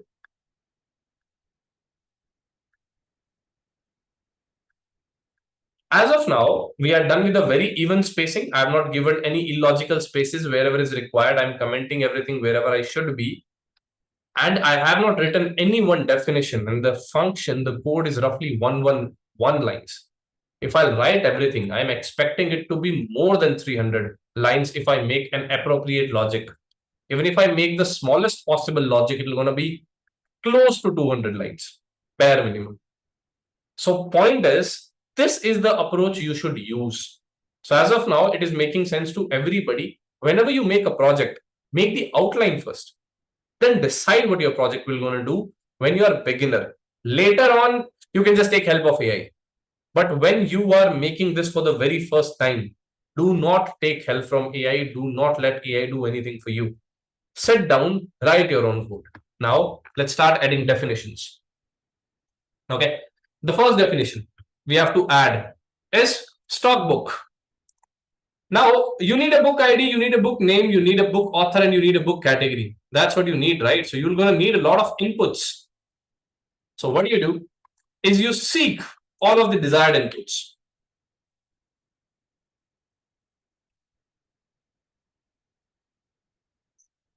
You took all the details. Now what do you need to do next? You need to save them. So what are you going to do? You're going to write books.append.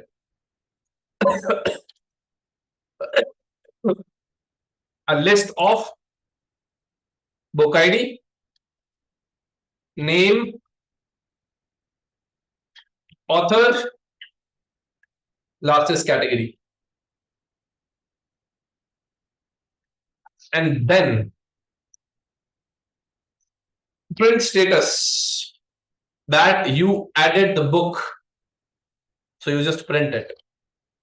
Now, if you want to make it look better, just add this thing. You come here and you write print this at the start. Then you write another print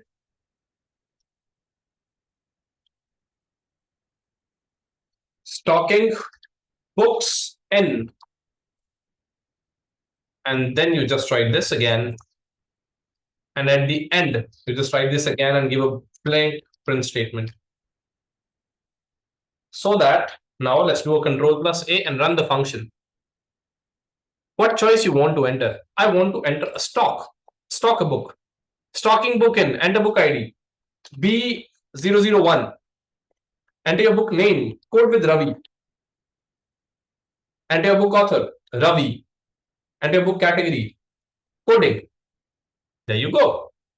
Book stocked. And now you're again in library management system menu and it's asking for the option again. And you can keep doing whatever you want to do.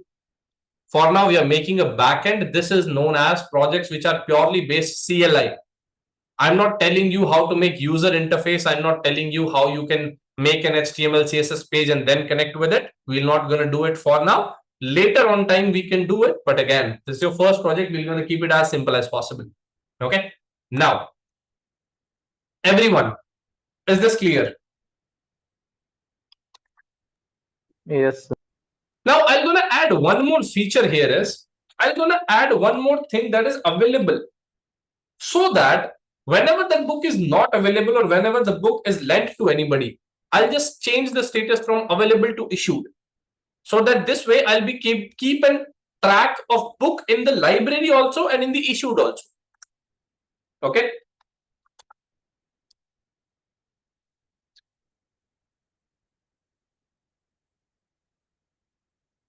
Any question, anybody so far?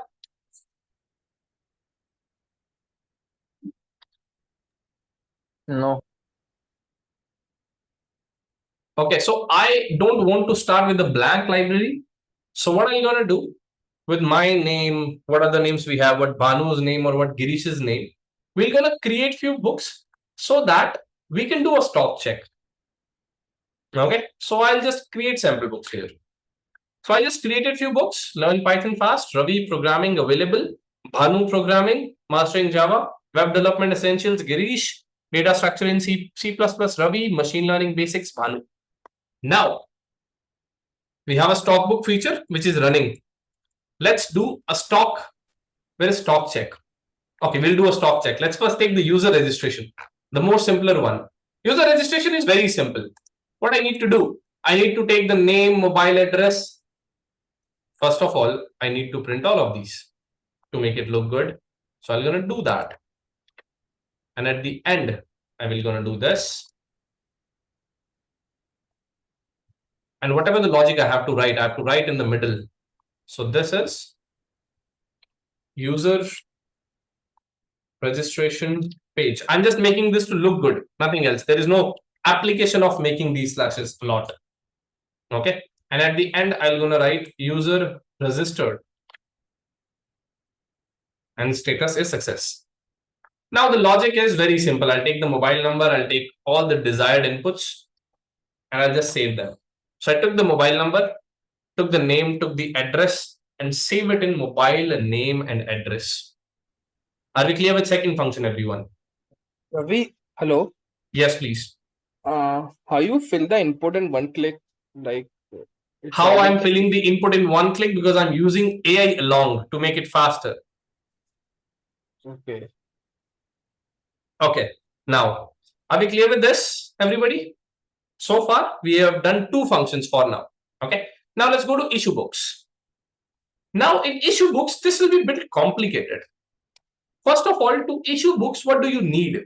You need two details, right? What are the two details that you need? What are the two details that you need? Mobile number means unique. A user ID, a mobile number, and a book ID. Yes. Okay. So I need a mobile number and I need a book ID. Before that, let's just create this.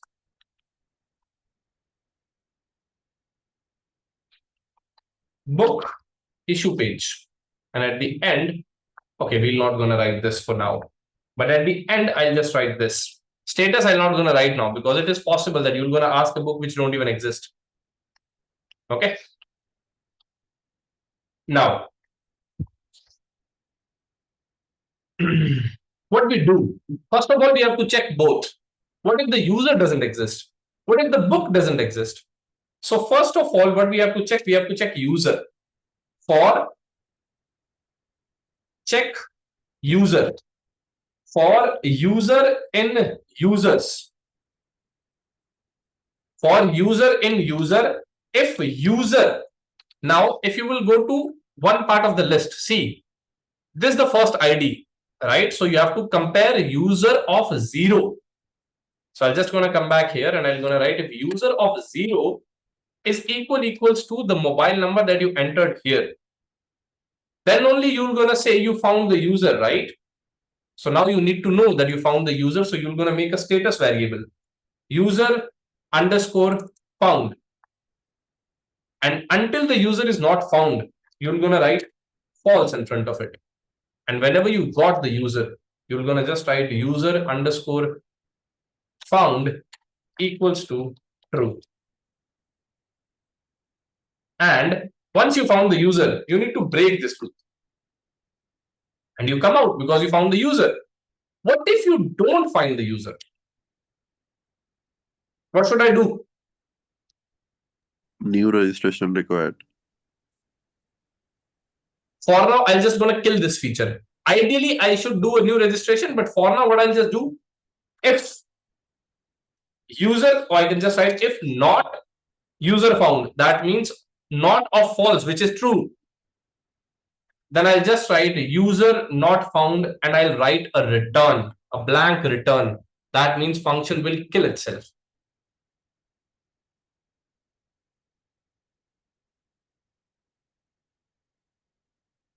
Oh, I forgot an if.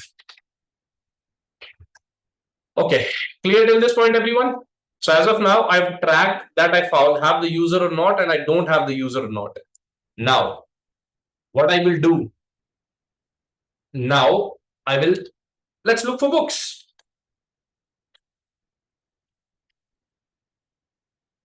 For book in books, if book of 0, that means the book ID is equals to the book ID that you entered here, for example.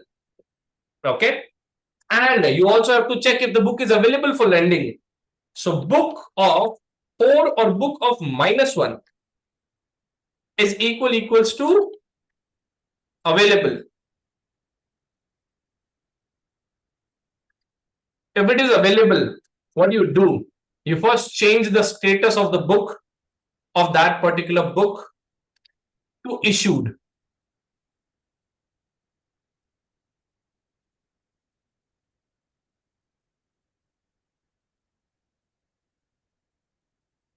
Oh, this way you won't be able to do. We need to write a loop where you can access the books. You cannot change like this. For index in range of length of books, so that you can come up with 0, 1, 2, 3. And then how you fetch a book is books of index. That's how you will be able to fetch it. And if you want to change the status, you need to change the status in this way. Book of index of 4 is equal to issued. Are we clear, everyone? Give me a yes or no.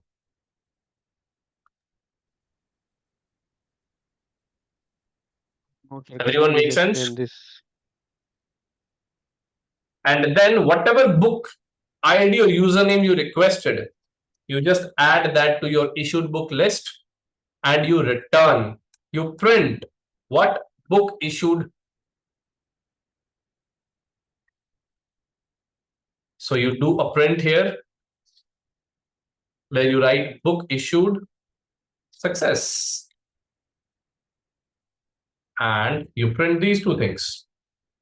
And then you just move out. You don't need to check the loop anymore. Do a return.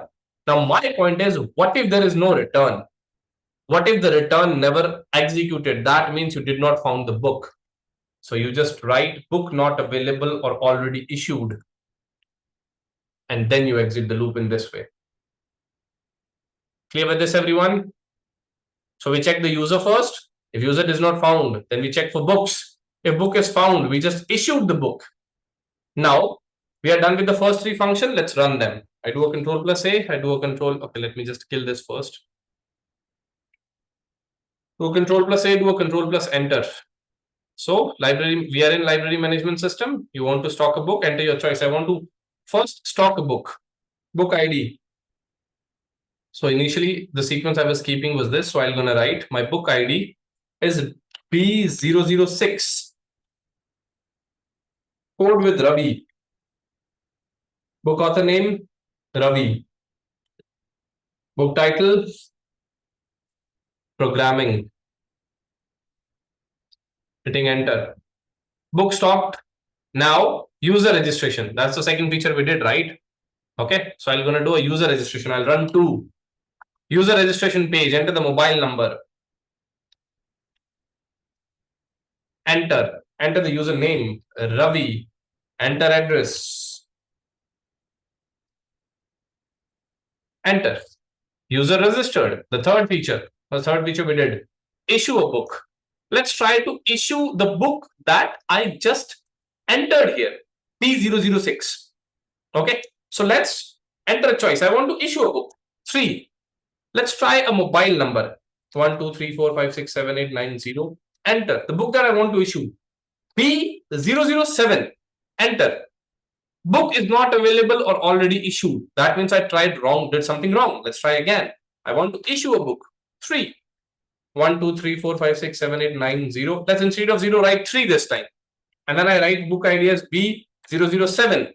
You hit 006, which already exists. You enter. User not found. Please register first. So what do you do this time? You enter 3.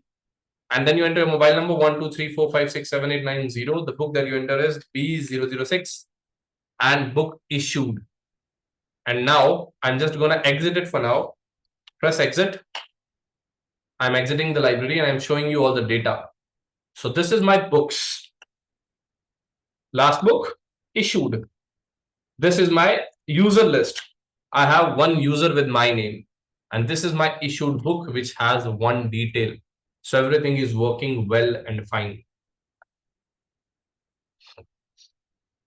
Clear till this point, everyone?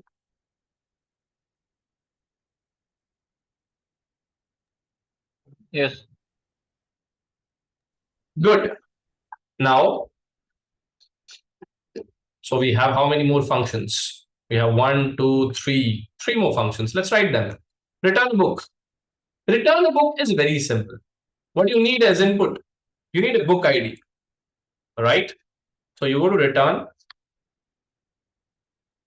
get book ID, and you got the book ID. Then what do? You need to check it. Right. So you use the same logic for index in range book. This is your book. If the book ID is this and the status is not available, this time we are checking for the status, which is issued. If you get a book of that sort, which is issued, what do? Instead of available, instead of issued, you write a status that the book is available now. So you change it in the books. Then what do you need to do? You need to find it, the records in issued book, right? So you run for record in issued books, and whenever you get a record, for this is you deleting record from issued books. This is you finding a book and changing a status.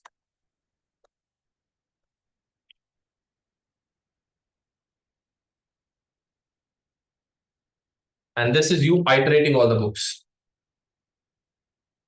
So you found a book, you change the status to available, then you just break the loop, this particular loop, not the if condition. You just break this loop if you have removed it. And then you just print. So I'll just gonna print this here. I'm just gonna use this print statement at the top.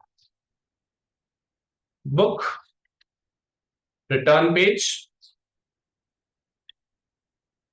And at the end, you're gonna write, I'll just gonna copy this. I'll bring it here. After break. So the break means that everything happened. So you write book returned success. And then you just close the whole function. So you write a blank return. And what if the book doesn't even exist? Then you go back to the last level, to the level of the function. You go back, not to the if function, you go to the level. What if the book doesn't exist? Then you just write book not found or was not issued. Very simple point. Are we clear with this, everybody? Give me a yes if you're clear with this, all of you. Quickly.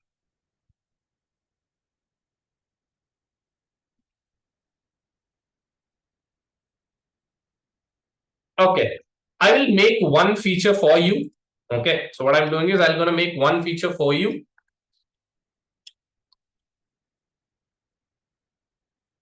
The stock check, both are just stock checks. So I'll just make one of the stock check and then we'll wrap it up. Okay, now let's do a stock check. So first of all, you need to print the option. That what different option you have in stock check. I have these many options. Stock check by all stock check by author. What exactly you want, right? So what is the next thing we need? We need an input.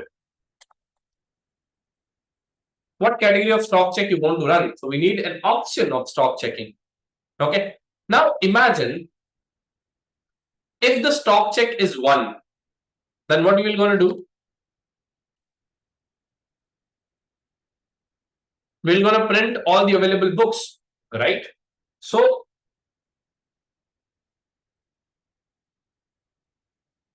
either I can just print everything, or what I do, I check found equals to, I set a found status as false. For book in books, I need to print only the available books, not the issued one. Okay, so I check if book of -1 is equals to available, then you print the book, or else, and you say the book is found and you keep searching. What if the book doesn't found? If the complete loop is done and book found is still false, then you print no books available currently.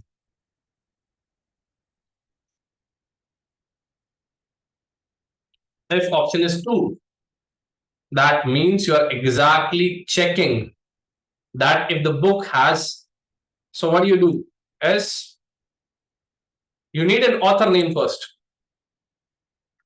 Okay, so what do? You take what author you are looking for. Okay, initially was a complete stock check. Now you need to see the author name too. Then you're gonna write, let's first give a blank print statement, and you're gonna write print books by, I'm not gonna space, give a comma, author. And then what do? You check the found status false. You check every book where author is author. Where author is author and book should be available. So I run a loop, pick up for book in books. Author should be the author that I entered and book should be available.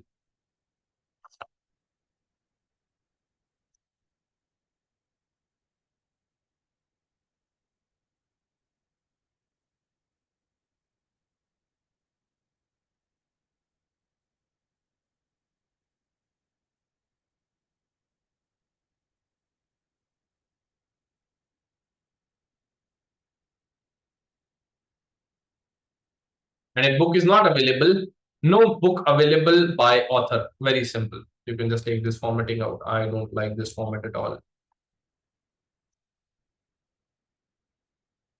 And then I run a blank print statement.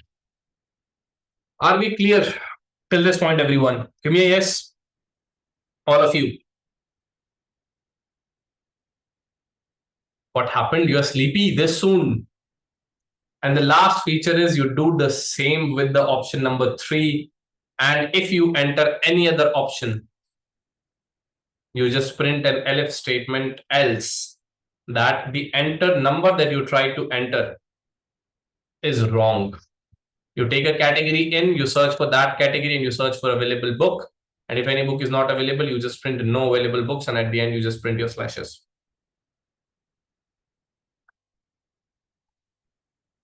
And you do all of those exact ditto things with the function, the last function that you have.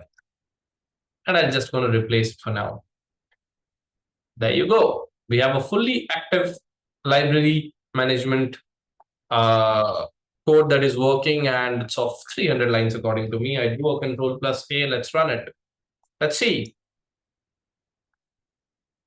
First, let's check a stock check. Okay, so where is stock check? 5. I do a stock check. All together? Yes, option 1. All of the books available are this. Okay, why this is still running? Enter author name. This should not run. What did I do?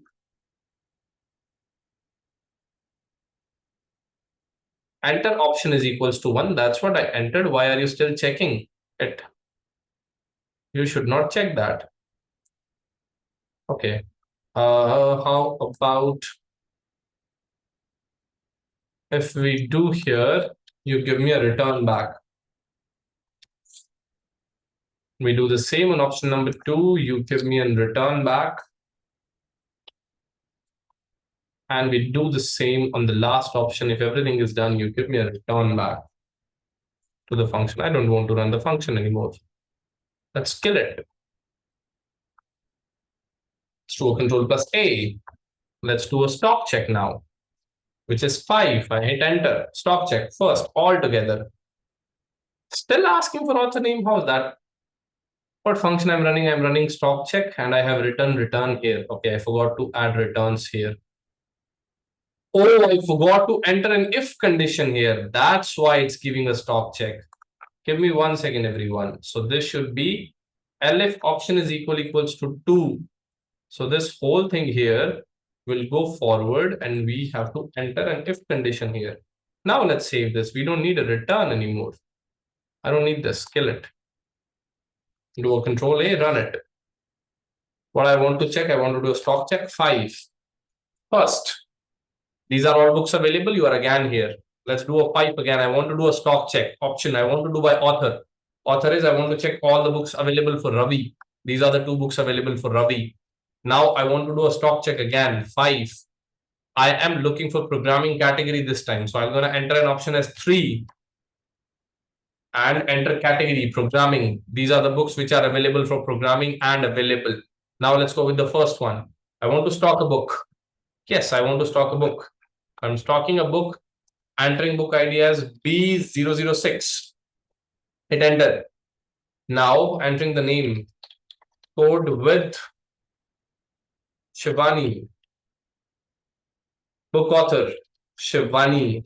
Hitting enter, book category, coding, enter, book entered. Now let's do a stock check. 5 and 1. There should be a book by Shivani. We have a book by Shivani in library. Next, we need to issue the book. Let's do a user registration. 2. Mobile number 12345678990. Username Ravi. User address house number 1017. Hit enter. User added. Now let's issue a book. 3. Book issue page. Mobile number 12345678990. The book that I want to issue is B006. Entered. Book issued. Let's do a stock check. 5, 1. The book is not available anymore because it's in issued books. Let's check issued books. I want to check stock of issued books. 6. I want to check all issued books. 1. The only book which is issued is Code with Shivani. Every feature is working intact as it should work.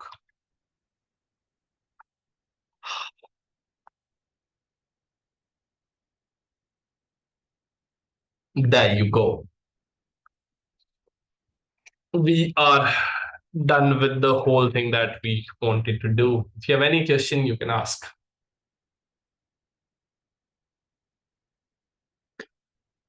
This is 2 out of 10 project. Just because this is your first project, I did not make it very complicated because you need to understand the flow. Next project we're going to do, we're going to have 10 times more complexity than what we did today. Oh, you need the file? Still, you need the file. Yes, we do need the file. Okay, how about I just drop the file here and you can download it in your phones and share it whatever way you want to.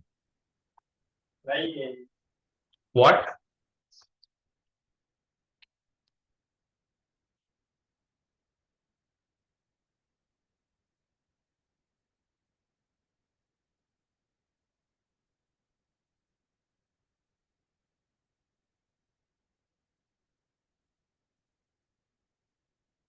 Yes, the session is recording and you will get the recordings too.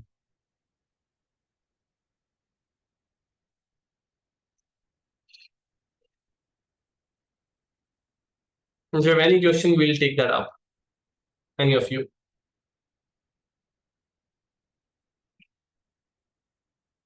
Please share this file. I'm sharing. I'm just writing my comment better. Allow me a few minutes. Okay, so this is my rough file. I'm going to share it with you. Point 1 and wait for a few minutes. I'll give you the final file too. What is the type of the project like? This is a CLI based project. You cannot even imagine that we can make a fully fledged computer application using this logic. If you want an actual library management system, we can make it this way.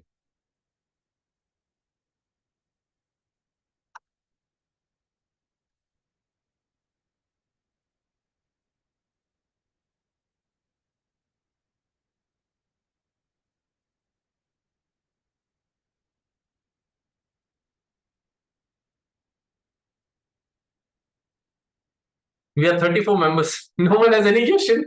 You're that clear with everything.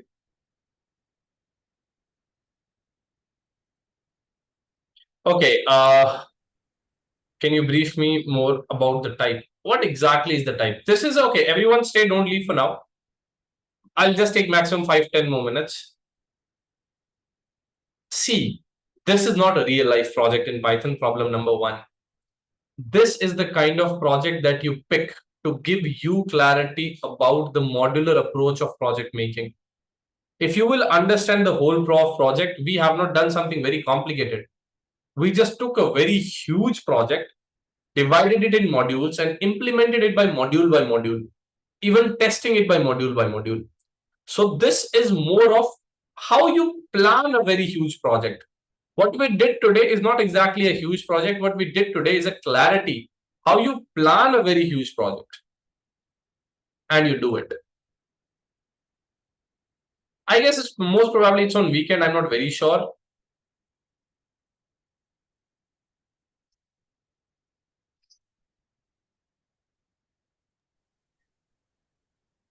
Give me 1 second, everyone.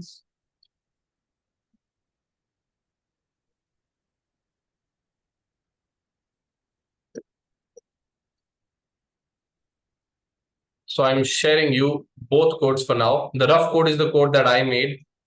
The fair code is the code that me and ChatGPT made together just a minute ago. And you have it. Both. For time being, yes, we are good. Later, we will scratch our heads. No worries. And that's why I was here for. Can we get information in advance 1 day before at least?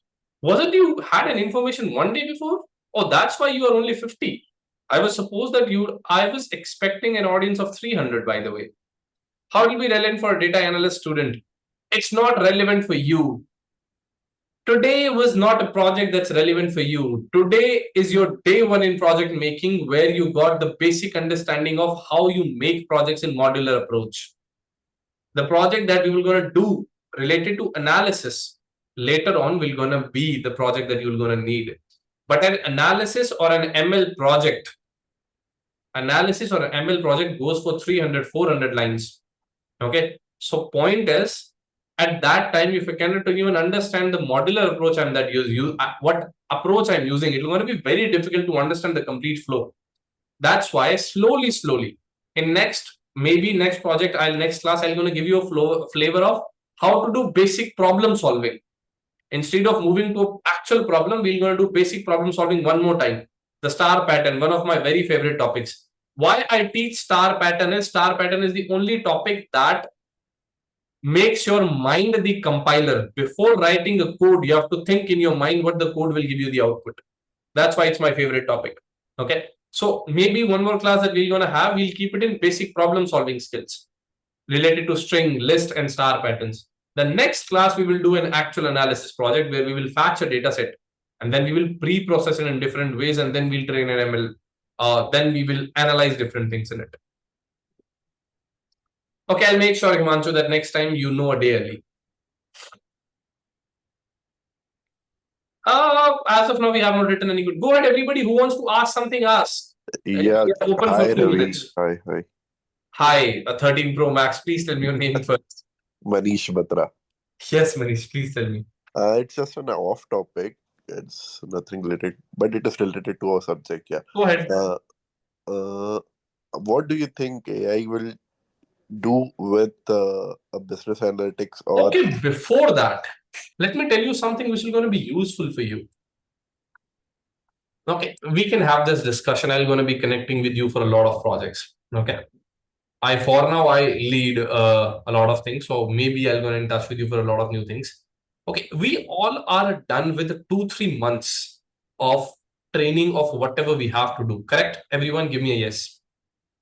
Bare minimum 3 months. Yes. You all are done, right? Okay. I want everyone to do one thing. Try to understand this, what I'm trying to say.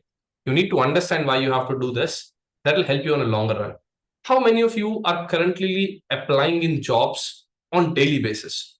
Not once a month, once a week, on daily basis. How many of you are applying for jobs? Course is still pending. Now, how we can apply? Doesn't matter. Very good. Let's pick up. Okay, everyone, I'm giving you a few suggestions that worked for me. Okay. First of all, LinkedIn is the first source, the job page. Okay. You go to LinkedIn, you go to the job page, fetch all the jobs, start applying. Whatever job you pick up, okay, you need to avoid a few things. Things you have to avoid. If you have any dream city in your mind, let's say you are in Jaipur, okay, don't apply in any of the Jaipur firms right now, or else you're going to be blacklisted for next 6 months. Why so? Are you getting my point? Why so? If you apply in any of the Jaipur firms and you get rejected in your interview, you get rejected in your interview resume or interview process, you're going to be bare minimum blacklisting is for 6 months. Few companies have blacklisting for a year. Don't do that.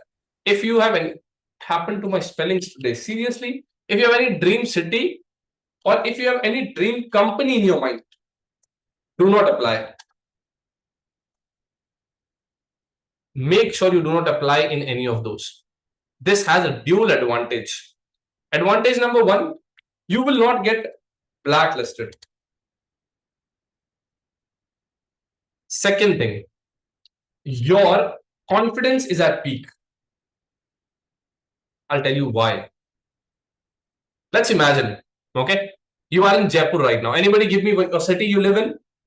Anybody who is okay to disclose the city and the package, please disclose. Or give me a rough number. I don't care much. Hyderabad. Hyderabad. What is the package you are on right now? 18 LPA. Take an easier example. Anybody around 10, below 10, give me a city and package. Goa. Why you want to change the city?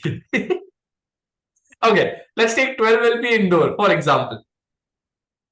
Okay, so he or she is earning 12 LPA Indore. Wow, very good. We have an example of Noida. Nice. So we have Bhanu working in Noida on 6 LPA. Okay, now if he'll start applying in Noida, the HR will know that he's looking for a job and HR will negotiate at 8. Now, my point is, Bhanu, will you consider switching at 8 LPA? You're getting a hike of 33%. Everybody, what do you think? Will he consider switching? Yes or no? Yes, I guess. It's a maybe. It's not a no, it's not a yes. But if they just increase that package to 9, now it's a yes. No. Or maybe 9.5, close to 50%. 40%. It's a yes for sure. But now imagine if he's earning 6 LPA and he's in Noida and someone asked him to move to Pune for 9 LPA. Will he consider switching, yes or no? No. Or there is any doubt that there is yes, no, a clear no.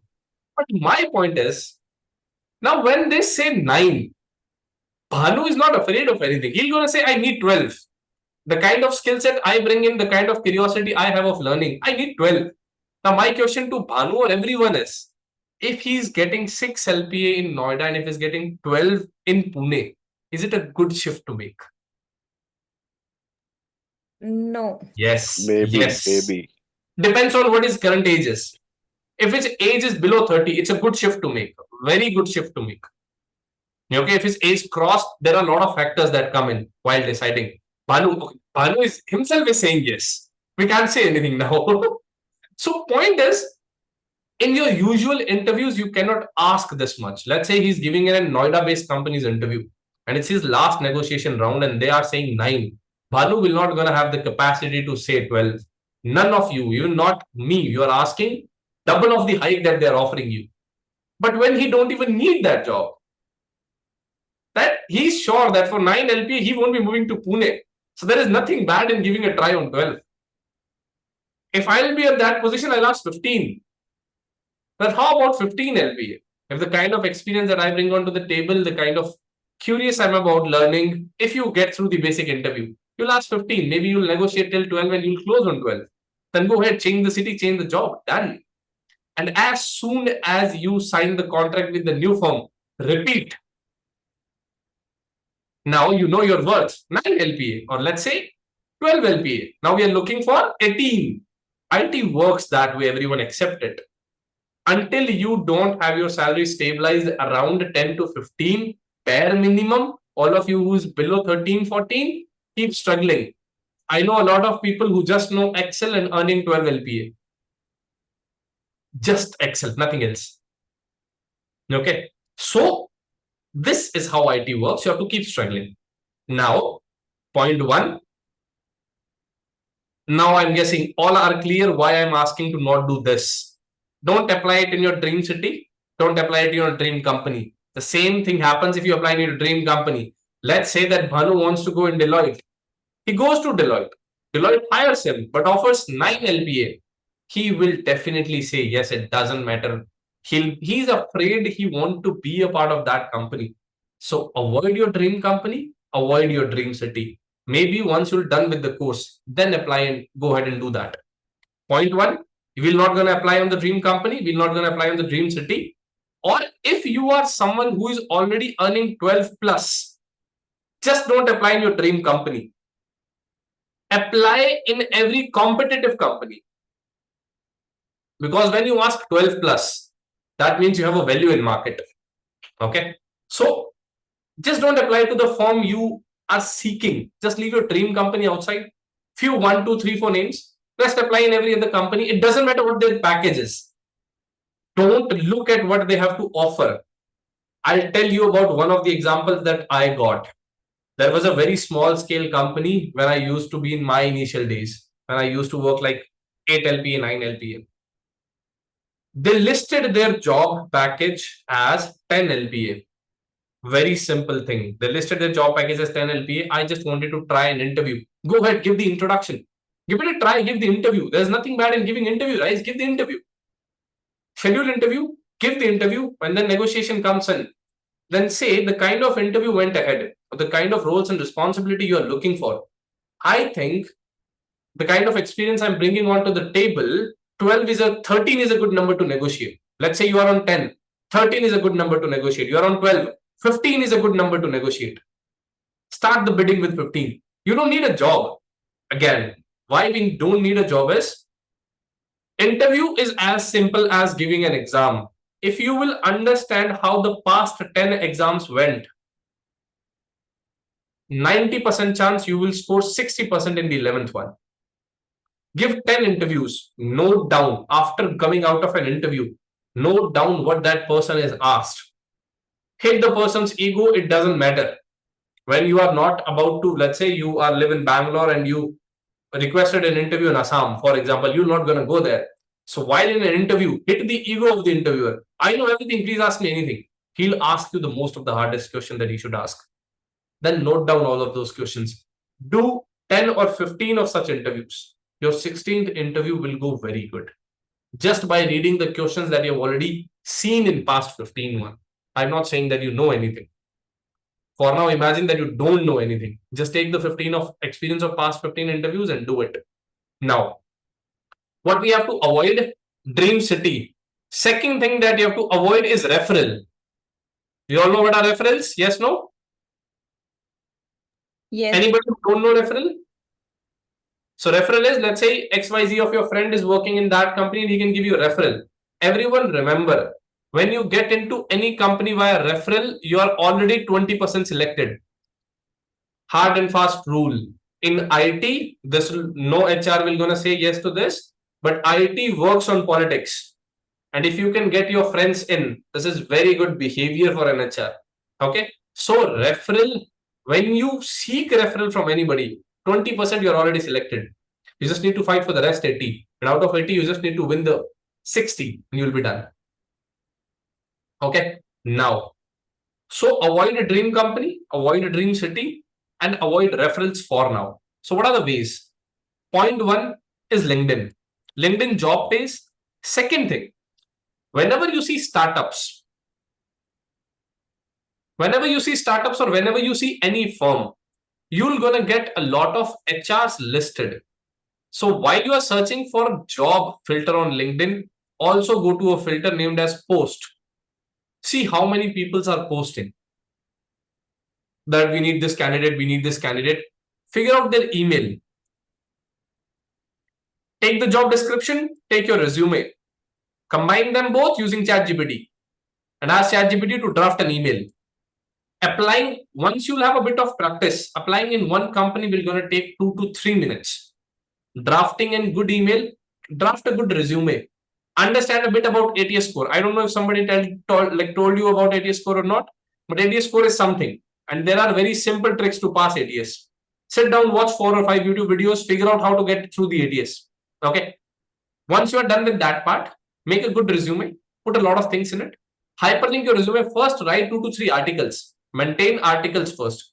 Then connect your article with the project. So whenever someone clicks on your project, open up a new article. So whatever project you're mentioning, as of now, just cheat maybe. Find some 4 good articles written by somebody else, make a copy, write your article on your own, use the same analysis example. Don't do analysis. Okay. Find some article written very good about analysis. Exactly take those articles, exactly take those pictures, make a copy. Later on, we'll delete them once we'll be done with the course. Okay. Exactly link those 4 articles to those 4 projects in your resume. Make a good hyperlinked resume. Everything in your resume should be clickable. If someone wants to go to LinkedIn, put a LinkedIn resume that should be clickable. Someone clicks on your resume, your LinkedIn opens. Someone clicks on your Git opens. Someone click your Medium article open. Spend 1 week to draft a good resume. Spend 1 week to draft a good fake projects. For now, fake. We need a job first. If you will reach to tech interview, everything depends upon how you give that interview. It doesn't matter what you have written. Let's say you have written about 4 projects and you don't even remember anything about them. Go ahead and deny it on their face. That I made them long way back. I just remember the stanza. Like I just remember the structure that I created. Maybe if you're going to ask me in-depth question, how to do this, maybe I'm not going to remember because I'm more curious about solving a problem rather than remembering Excel functions exactly. Okay. So sit down, create a fake resume, add something. This is the suggestion I'm giving to somebody who can put efforts in. And believe me, this will help you to land a good job on a longer run. Or else the benefit, if you will not get a job, you will get an experience of an interview. If you will write everything truth, it's sure that getting an interview chances are very less. Rather, lie and get an interview scheduled. And if you don't even like the face of the person, close the Zoom meeting. Who cares? Okay. So sit down, prepare a fake resume, prepare a fake GitHub for now, copy any other good analysis, whatever is done. Don't copy it from YouTube. Don't copy it from some famous person. Figure out someone who did it closely. Like not much of people know them. Then do the same with the article, create a Medium articles, a lot of articles and do that. once your resume is prepared, point number one, LinkedIn. Okay, apply from the job page. Point number two, finding the HR emails and emailing them. Point number three, finding companies' email. Let's say you know few companies. So how you find companies is you go to LinkedIn and you apply a filter. No, you go to Google Maps and search for every IT firm around you. You're gonna have a whole list. Take every name, go to Google, find their website, pick up their HR email, and you have their email. So instead of searching companies on LinkedIn, search companies on Google. Google Maps. Start with Google Maps first. You can do a Google search also, totally works. But start with Google Maps, whatever city you target in, and then spend some time, figure out their emails and send them emails. Then you have a lot of platforms.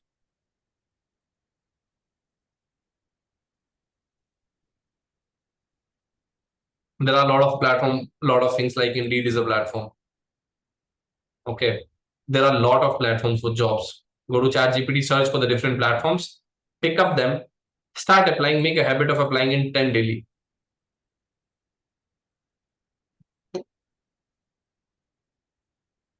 That's the habit you should pick up if you are looking for a change in IT. Change in IT is not that simple. And don't wait for the last month. In technical interviews, even if you are a 6 out of 10 candidate, 7 out of 10 candidate, it works. If you can somehow prove that your curiosity or your learning capacity is good. One doubt. Yes, please. Will the recruiters really see GitHub? Because Write your Medium articles if you don't have a GitHub. But if you don't have a GitHub, please make it. See, what happens is when you're looking for transition. Okay, let me tell you how the lie works in an interview. Let's say you are the interviewer, I'm the candidate. Okay. If I'll say that I'm from a non-IT domain, I'm not going to say some point of time I just came up and I like the package, that's why I'm in IT. No, that's not how it works. So what do? What do you say exactly? I was working in sales from a very long time, and we used to do a little bit part of analysis every day. Although sales is a hectic job, very hectic targeting and all of that. And slowly, I figured out that I have a quite interest in analysis. So with my job, I enrolled myself out of my curiosity in a course. That course went very well, and I'm standing in front of you making a lot of more than 20. I made a lot of 20, made more than 20 projects in my past 6 months of history of learning it. So I have an experience roughly of making a lot of different projects. Also, while I was learning this, I applied this in my past job too. And then you explain how you helped your past job thing with the help of analysis. Then you can even land a job as an experienced candidate. But for the experienced candidate, they are not only looking for transaction, they are looking for multiple things like ADF, data mapping, data integration, and sort of Half cloud of them are just terms. Someday sit down and learn. No, it's not actually terms for me because Okay, wait. What's your current package? 18.5 LPA. 18.5. The current, what you are in right now? I'm a technical business analyst and a DBA. You are a DBA. Yes. What switch you are looking for? Package. So you are looking for a switch just for the sake of package, right? Yes. Then fight it on your current skills. I am fighting for current skills. Okay, are you landing interviews? I'm not getting any interviews. Like for last 3 months, I am Try figuring out the reason. What is the reason why you're not able to land interviews? like 2 interviews I have came across. There is a Okay. package issue. One is with Tech Mahindra and one is with Zensar. So both the Okay. interviews I cracked, but there was package. Again, I'm going to ask you another question. Are you Yeah. seriously looking at transition in analysis, or you want to build a good career in DBA? I am a technical analyst as well. I work on integration, data mapping, and also some BI tools like Okay, let's just take basic now. Let's not confuse them for now. Stay. Okay, okay. I'll guide you. Yes, everybody. Any other question? See, there are no sample resumes, everyone. Have a gap of 6th year in IT and now I've opted this course will definitely change my profile. Yeah, go ahead. Start giving interviews. I'm not the placement guy for now. I'm the guy who is helping you in projects. For now, I'm giving you a way out. That please start giving interviews as soon as possible. Or else what will gonna happen as soon as your course will be done, you're gonna be still afraid of giving interviews. I'm not saying that you land a job today. I am saying that give n number of interviews that you are not afraid of interview anymore. The afraidness of interview, how you can judge that if someday you wake up a minute ago and then you start sitting giving the interviews, that day think that you are not afraid enough that what is going to happen in the interview. Okay, I started giving interviews, but how do I consider this course in my profile? Girish, make a resume, cover up this course, and say that your past, whatever your profile was somewhere related to analysis. Ask ChatGPT to help to fix your past role with analysis and say, I had a past role with analysis. That's why I have an ignition towards analysis, and that's why I'm going into this. So what happened? We are not getting any interview. For last 1 year, I'm applying daily. I'm applying 15s. Then placement Naukri. team will help you. Okay, But you're and I doing have the something wrong. 10 years experience. What is your current package? It's a 14 LPA. 14 LPA. How about you change your experience? So it's experience like a data analyst plus markets analyst. I'm saying don't write 10. You're applying from a lot of time, right? I'm just saying lie a bit. Let's try 6 years of experience.